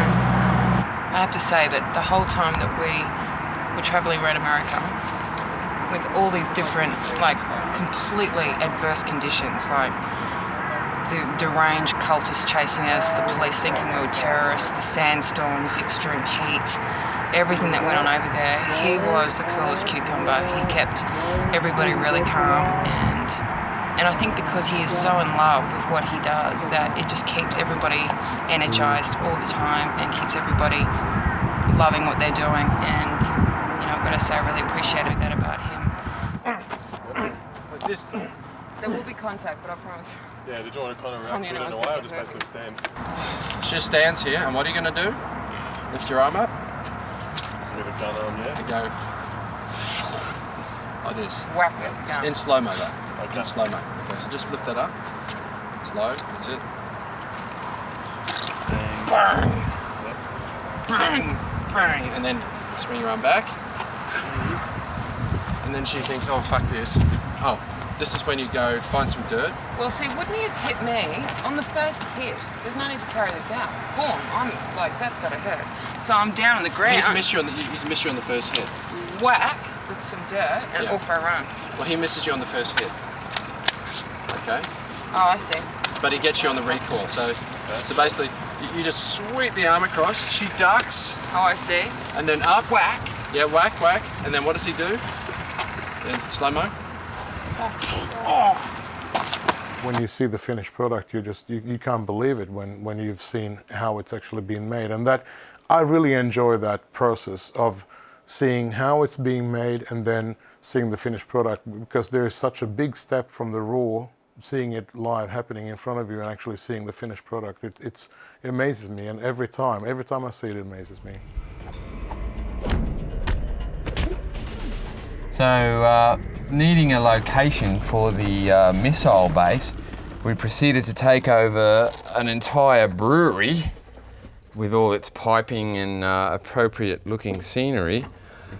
I wanted the sort of industrial feel to the film, to the city. I didn't want it to look like a regular city. I wanted it to look like something more mechanical.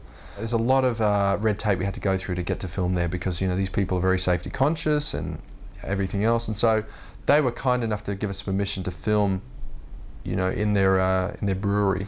So we all had to wear a funny little yellow vest. It looked incredible. The lighting that Dan came up with and the shots were just amazing. And yeah, we had to put effects on later to enhance it, but it was an amazing place.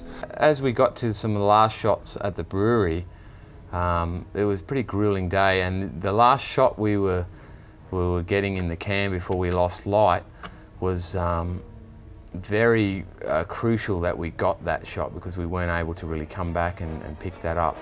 And this was Usul's death scene, Mara's confrontation, basically a pretty heavy sort of emotional shot, but physically very taxing as well. And just before the final take, I think just in the final rehearsal, Eve managed to quite seriously pull a ligament or sprain her leg quite badly, to the point where she really wasn't able to walk for long. Throughout America, I mean, I was always aware of injuring myself because we're in such an isolated location, and considering all the action that Mara had to go through, I really reserved energies and was always cautious of where I was going. And I ended up, you know, running up cliffs, jumping off cliffs, diving into the ocean, you know, being buried in sand. I was covered in bruises, and one particular time from my a belt, my gun belt that I wore, I was getting bruises from my gun hitting it, and all sorts of things went on. And then we get back to Australia, and I'm running along a tarmac, and I actually injure my leg. It was the weirdest thing. There was so no danger. She couldn't even walk, the poor girl, so we had to, like, you know, sit down and let her rest, and we got a cold pack for her leg, and you know, the insurance companies, I'm sure, were having a field day at this point, going, oh God. I've got what I need, you know, so we're going to do that, and then we can have a breather and we can do the close-ups while we're okay. You're not the most compassionate person. No, you Neil. There's not one compassionate bone in his bone. You could be cut in half and he'd go, get up. We're losing light. We still needed to get the shot in the can as the sunlight was fading, so we hastily added into the film the fact that I had winged her with a shot to her leg, and that the limp that she has in the end of the film is actually quite real, and she's in quite a lot of pain. As happened all the way through the film was we had this thing, if something bad happened or something happened, it was meant to be. There was a scene in Lake Powell where Mara lost her gun in the water. And so we couldn't find this gun at all, so we ended up saying, okay, well, let's make it that she did lose a gun in the water, and, you know, she goes to pull a gun and it's gone. Which created problems later in the script, but, you know, we sorted those out. And so with this one we decided, well, I think it was Eve's suggestion, let's make it that, you know, Mara gets shot in the leg and cannot run off to the spaceship, she has the limp. And I said, yeah, that'll work really well. In fact, it really helped because then she has to kill Usul in the scene, so to give her a good reason to kill him.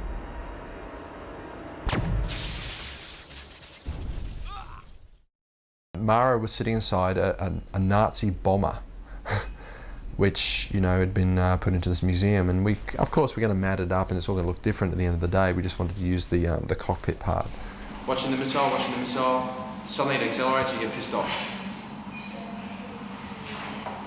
They had military tanks, and I love military hardware like tanks and planes. It looks cool, and if you're a kid, it's great things. You know, it's great fun to play in. So we were just playing for real. I mean, wouldn't you just like to have your own tank and get inside and have it turn it into a spaceship and fly through space and, you know, do all this stuff inside and put weird lights in? And that's kind of what we did. We got a special camera to film inside the tank, and yeah, we made this sort of spaceship out of it. It was just so cool. They're good times. These are good times to have, because it's not every day you can try and, you know, do the inside of a spaceship and fly through and have adventures in space and shoot up, you know, other enemy vessels, and you can't do this in normal life. So it's just cool to be able to just jump on board and recreate some new reality. So yeah, it was a fun day at the War Museum. I had a blast.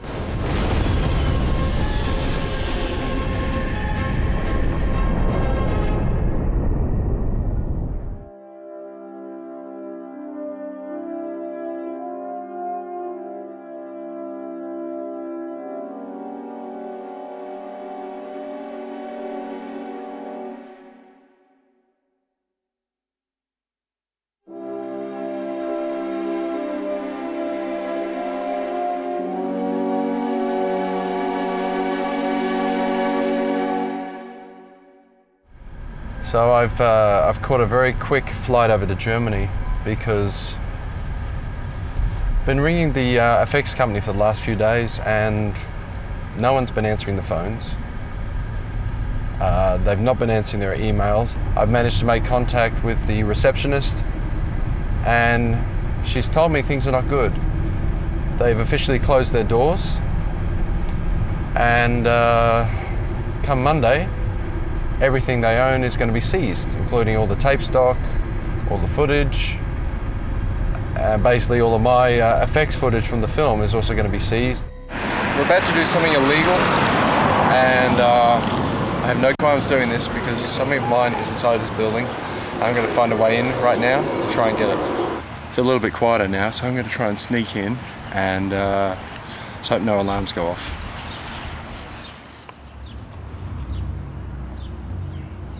Everything's off. The power's still running, but I don't want to turn any lights on, just in case. This is where we used to do all the effects. It's where they do a lot of the sound. I'm not going to steal anything that's not mine, you know, it's just really trying to get the stuff that belongs to me. Can't see any tapes here, I have to go through to the back room. Those lights are still on, so I wonder if anyone's around. In one of these cabinets, I'm hoping the footage will be in here. So remember one of these sort of cabinets? No. It's going to take me a while to find what I need. I hope these people have been really good with their filing.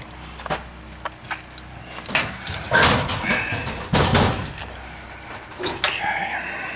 This is interesting. A lot of this is empty. Johnson Space Center. Failure is not an option. That's kind of my motto right now. I don't want to fail. There's a lot of money tied up in this place.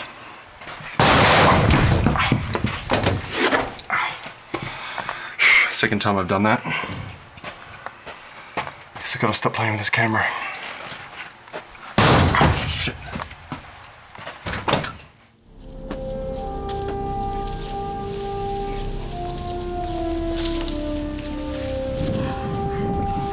managed to find most of our footage. It's got a hard drive here, which is one of ours, and got some of the runoff from the master tapes. So I think it's been pretty successful. I hope we got everything that we need. Thankfully there's no police. Been alerted to our presence. A couple of passers by, we'll just be casual for a second. But yeah, I think we got what we need. So we're going to try and get out of here before anyone sort of gets suspicious of what we're doing.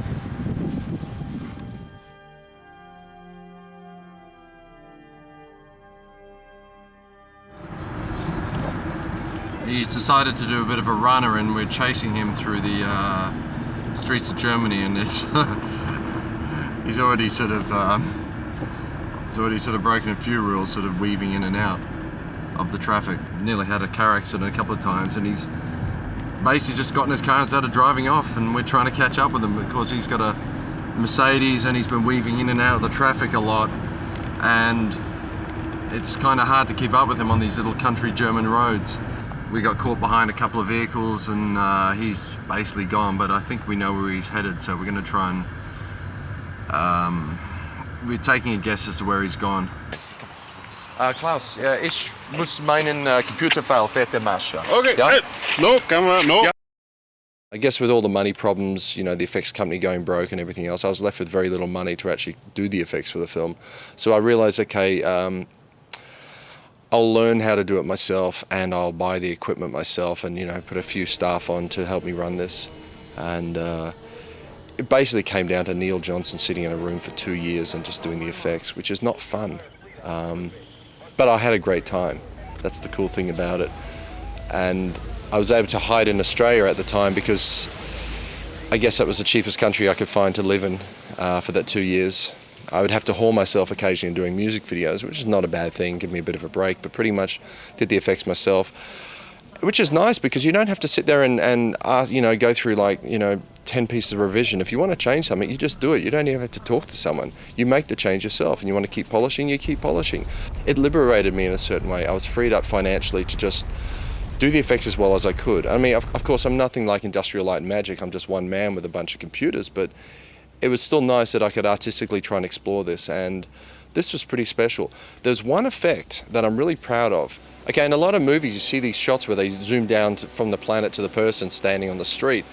That's kind of a cool thing, but I mean, we see this all the time, and I was sitting there, I mean, I look at the stuff and I know they cheat. It's obvious. I mean, you have to cheat because it's such a hard thing to do.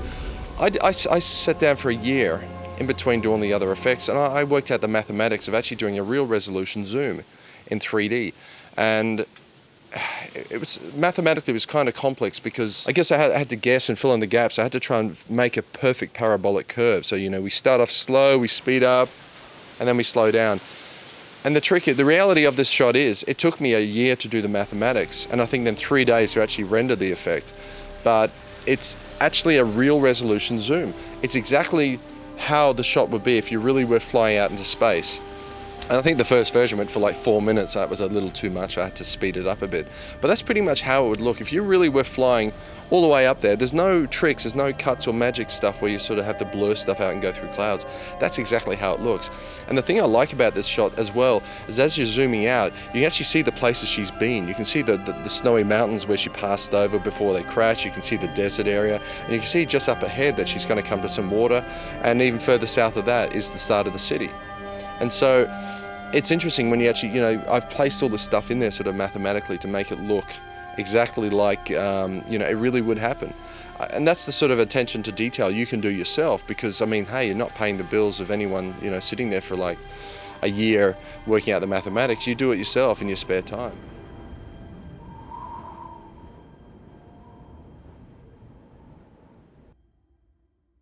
Here we are in Germany. It's getting very cold here. We're going to court now to try and get some of the money back. The people who's ripped us off, we've managed to track them down, and we've got legal proceedings happening. It's going to be a bit hard because I can't really speak much German, so I'm going to have a translator working with me all day. Unfortunately, they won't let any cameras into the courthouse, so I'll have to report how things go in the next couple of days once I get out. It's going to be a very tense time. It's costing me probably 25 grand in legal fees just to do all this, so I hope I get more than 25 grand out of it. We've just found out why it's getting so dark around here at 12 o'clock in the middle of the day. It turns out there's a partial eclipse happening, and if that's not a sign of what's about to happen, I don't know what is. So let's go inside and see what happens. It's actually real now. It's 7 o'clock at night. We just got out of the courthouse. Fortunately, I parked the car in the wrong spot, so it's been towed away. I managed to hitch a ride with the lovely lady who works in the courthouse. She's given me a lift back to the hotel. Everything went well. They offered us $50,000. You know, that was basically all they could come up with. We're doing extra scenes, obviously, that weren't in the original. Film. I decided to add these scenes in because I was not happy with the way the film has had a nice happy ending. It's too nice. Too nice? Don't you want to leave the audience with a warm, fuzzy feeling? Oh, they'll be left warm and fuzzy, but they'll also be left mind expanded. I don't need to think about it? Yeah, they need to think more about what's going on in the universe. Are you introducing new characters as well? I am, total new characters. Jesus. It's a whole new film, whole new scene, whole new sequence. It relates to the other scenes, but it's also a standout moment. Well, it's all about downloadable memories. You know, people can actually download their memories, and then, you know, in 1,000 years' time, you can actually relive the memories of all of our ancestors, if you wanted, or all the people who lived 1,000 years ago, because that's just technology. And so it's really taking upon that concept. And what happens if you're stuck in reliving those memories for about 6,000 years, and the processes start to break down. And why would you do that? Well, you've got three looks. You've got the astronaut look. Yeah. The Matrix Black Warrior knifey usual look, or you've got the ragtag armour bits. I think let's try the ragtag armour first. Alright, come with me. Yeah. I was in Neil's last one to become one. That was good fun. Low budget, very intimate, very fun.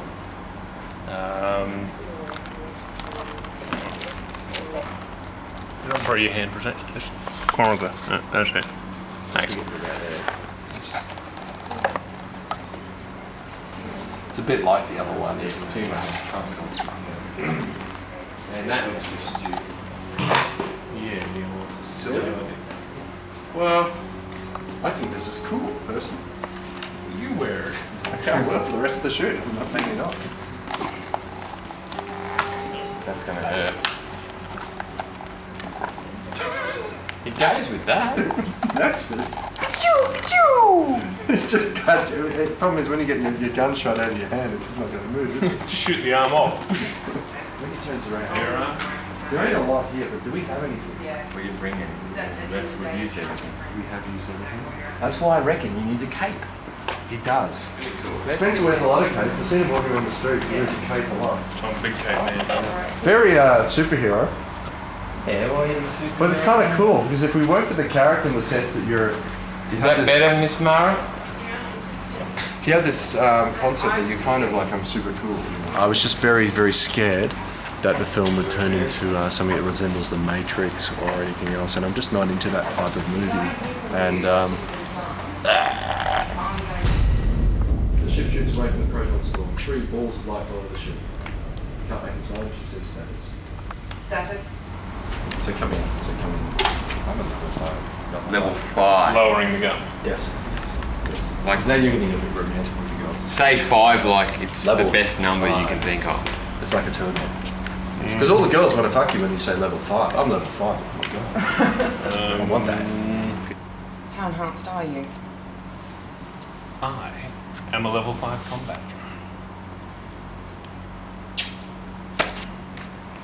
Whoa, that got me going. Neutralise weapons, mark. That's when we our guns. I want us to flow a little bit more. I'm a level 5 combat drone. Like that. You know what I said? I'm a level 5 combat That was so scary. On the cheek. It's on the cheek. First date, it's on the cheek. And he comes in with his hands, maybe to go for a throw. Grab his hands, turn over and grab him, sort of like. Yeah, and then like kind of you're holding him down and set him up for it. Don't just go cool. And show complete control. Yeah, so he comes in for that, grab him, and then once you've got his hands, go Right, so you want it and bring him down into it. Just to, so it's not so quick. Yeah. Not only hold him, but kind of, he's struggling and you're like, he's like, and you're like, bringing him down.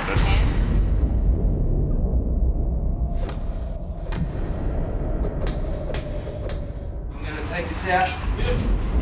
And action. And you tension your leg, Eve.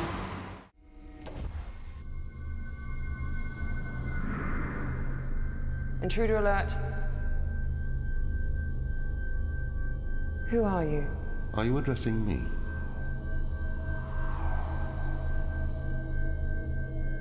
What are you? We were the Watchers. The Watchers? Obviously through the film many times we had budget problems, which forced me obviously to replace one of the name actors in the film. But by the time we got to post-production, I was able to actually afford a couple of decent name actors. One of the actors was Ivor Franks, who's done a lot of different really cool TV shows and movies, and she was able to come in and provide the voice of the Watcher. We have hope. You must have the same. It's kind of a crazy thing for me to do. I mean, here's one of the most attractive women in Hollywood, and I'm the guy who comes along and gives her a voice role. So it's what we needed for the character of the Watcher. Needed a bit of authority, obviously a feminine touch, but you know, just something that was I guess unique and had something special about it. And she came in. We went to a little studio and recorded a voiceover and did an amazing job.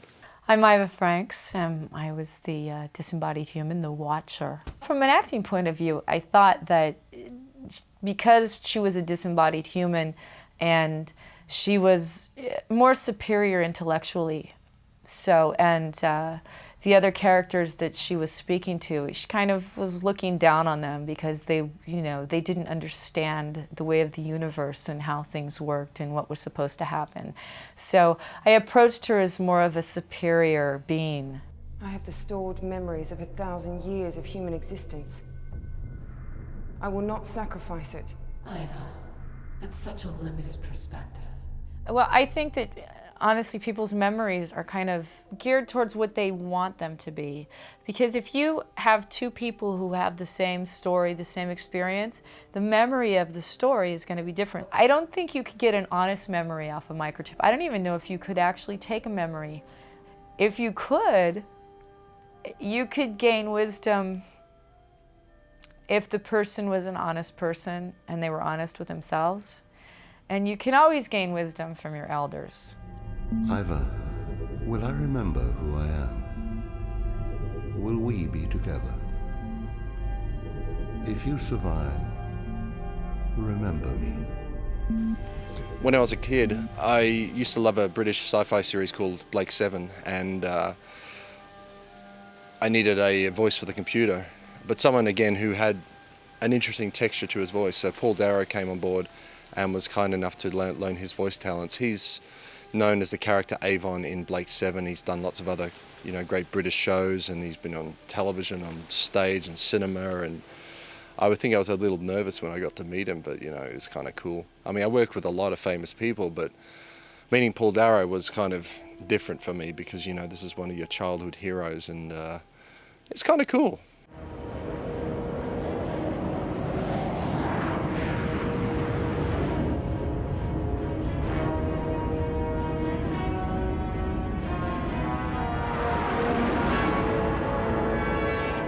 Well, I think the scale of the visuals needed something to complement it. It really needed a pumping orchestral score. Originally, we discussed something which is quite minimalistic, like lots of ominous drones, and they're still in the score, and that's the beauty of the score. It has its complexity versus simplicity. Maybe Neil didn't know, but I always had a big vision for the score, no matter what, whether it was going to suit or not. It was going to be a big score. That was simple. It changed in some ways. To tell you the truth, I probably cut back in certain ways, because for instance, when Mara's travelling through the desert, you needed to follow her solitude and needed to get into the character's head, as opposed to for the underscore, you definitely don't need anything complex and thrashing around. That's simple. I had trouble distinguishing the boundaries between when music stops being music and it's actually sound design. So you know a scene needs something, but is it going to be the drones that we discussed in the brief, or are they going to be musical, or are they going to be done in the sound design? And more often than not, I kept the music going, which, right or wrong, whether they in the final product, sometimes it's cross-faded out, what have you, but it's a tough call working the boundaries. But yes, I did a tiny bit of sound design to that extent.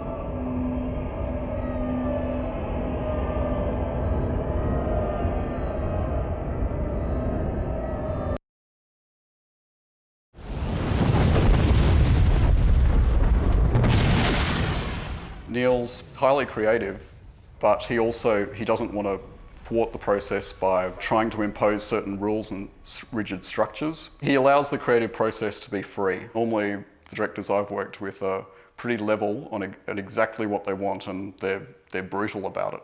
And even if you believe they're right or wrong, you just do what you're told, basically, and that's not an enjoyable way to work. That was the beauty of working with Neil. I had quite a fair input musically, what was going on.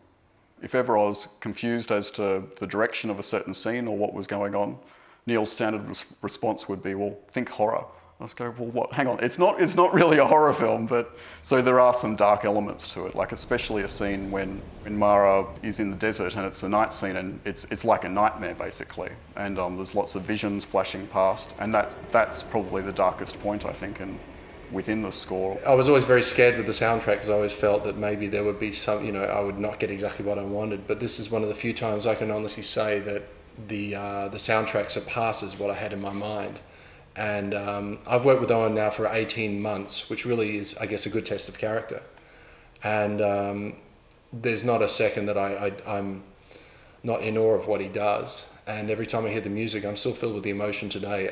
I think it's the best part of my film, and I have no qualms in saying that, because I enjoy listening to that music soundtrack all the time, even 18 months later. So that's the true test, and if I had my time over again, I'd be choosing the same man right here. It's now October 2005, and I've just finished doing the sound mix tonight, and by coincidence, we have an incredible lightning storm happening, so it's pretty cool. 2 years doing special effects kind of rattles your brain. I just want to get out there now and have a bit of fun again in life and just enjoy myself and start writing the next 3 films. I can't stop myself. Once I do a film, I have to do another one, And I'm kind of on this mission. I don't know what mission that is, but I just like making movies, and I just keep doing it and keep doing it until I get to the point where I've got all that out of my system, but I've got a long way to go. I'm so happy doing this. Nothing's ever made me happier making films. It's the best thing I could ever do in life. I mean, forget the girls, forget the money, forget the hot sports cars and everything else, and going shopping and buying nice clothes. It's all bullshit, because I make movies, and that's the greatest thing in the world. And I've been doing this for like 17 years. I was the youngest television director in Australia at 21. I'm now 38. I've been directing 17 years, and I wouldn't change a thing. The one thing that I can say about Neil was that he kept the balance the whole time for me, and I think that says a lot about a director that, is aware of the process of an actor, and considering that I was away from my partner and my son, which was the first time ever, I was battling a lot. I think Neil Johnson, as a director from this actor's point of view, I would have to say his drive and his focus. If you put it on a level of 1 to 10, give it 50. For many, many months and years, Neil was basically just his own man, and it was only him and his editing suite. And I would have probably given up myself. I have to take my hat off, for the stubbornness and the tenacity that Neil has shown. And I mean, he went to the extreme of selling his house to get more money. He went to a lot of expense to send an unknown actor to America and put all of his trust in that. And I think he's got vision beyond a lot of us to see what he saw. So I could have really crumbled many times. I had a lot of stress inflicted upon me by other people, and it would have been easy just to say, oh, fuck this, I'm giving up.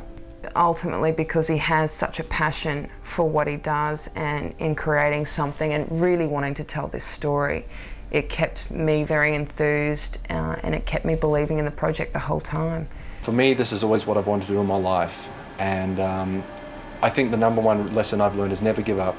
No matter what people do. I've had people come along, try to rip me off financially. People tell me that I don't have what it takes to be a director or anything else. People always try and put you down. And that's a very sad thing, especially in this country, because we've always got to be very positive. So no matter what people tell you, just never give up. That's all I can say.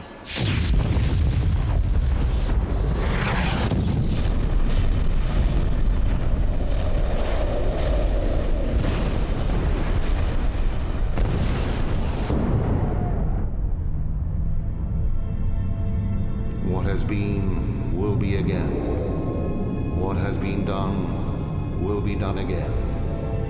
There is nothing new under the sun.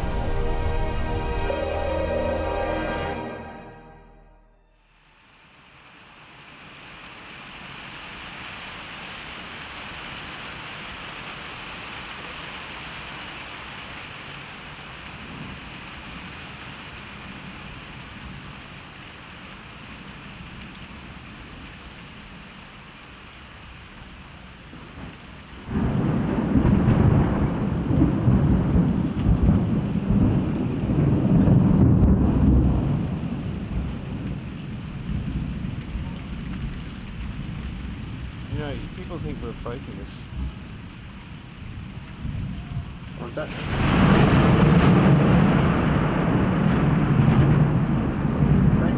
People would think we're faking it.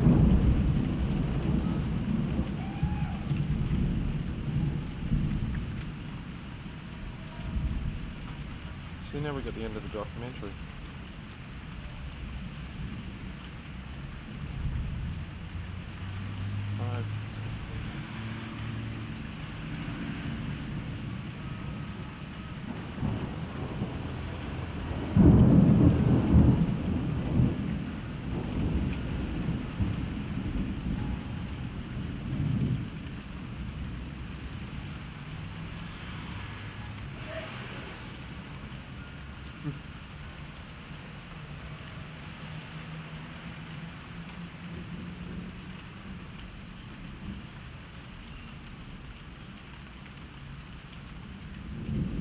See the lightning behind me when I was talking?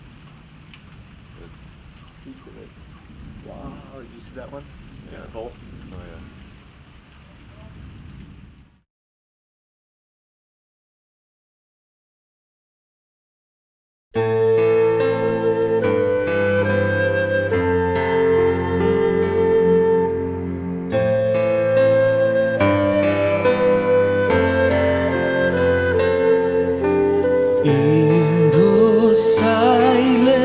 Shades of grey, I will find a place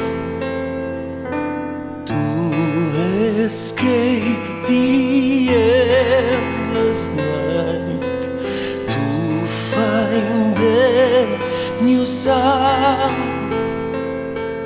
I know it is my fate, bound to aliens old tale. I'll be always there, fighting the ancient sin. In this eternal night, angels are calling from behind the crystal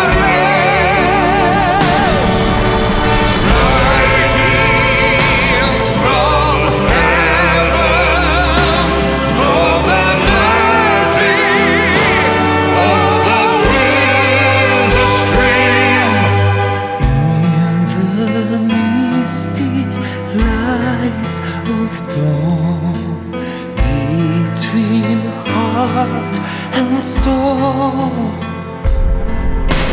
Elgas calling for new hope to avoid our fall. I know it is my fate, bound to aliens old tale. I'll be always there, fighting the ancient sin.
What has been will be again. What has been done will be done again. There is nothing new under the sun.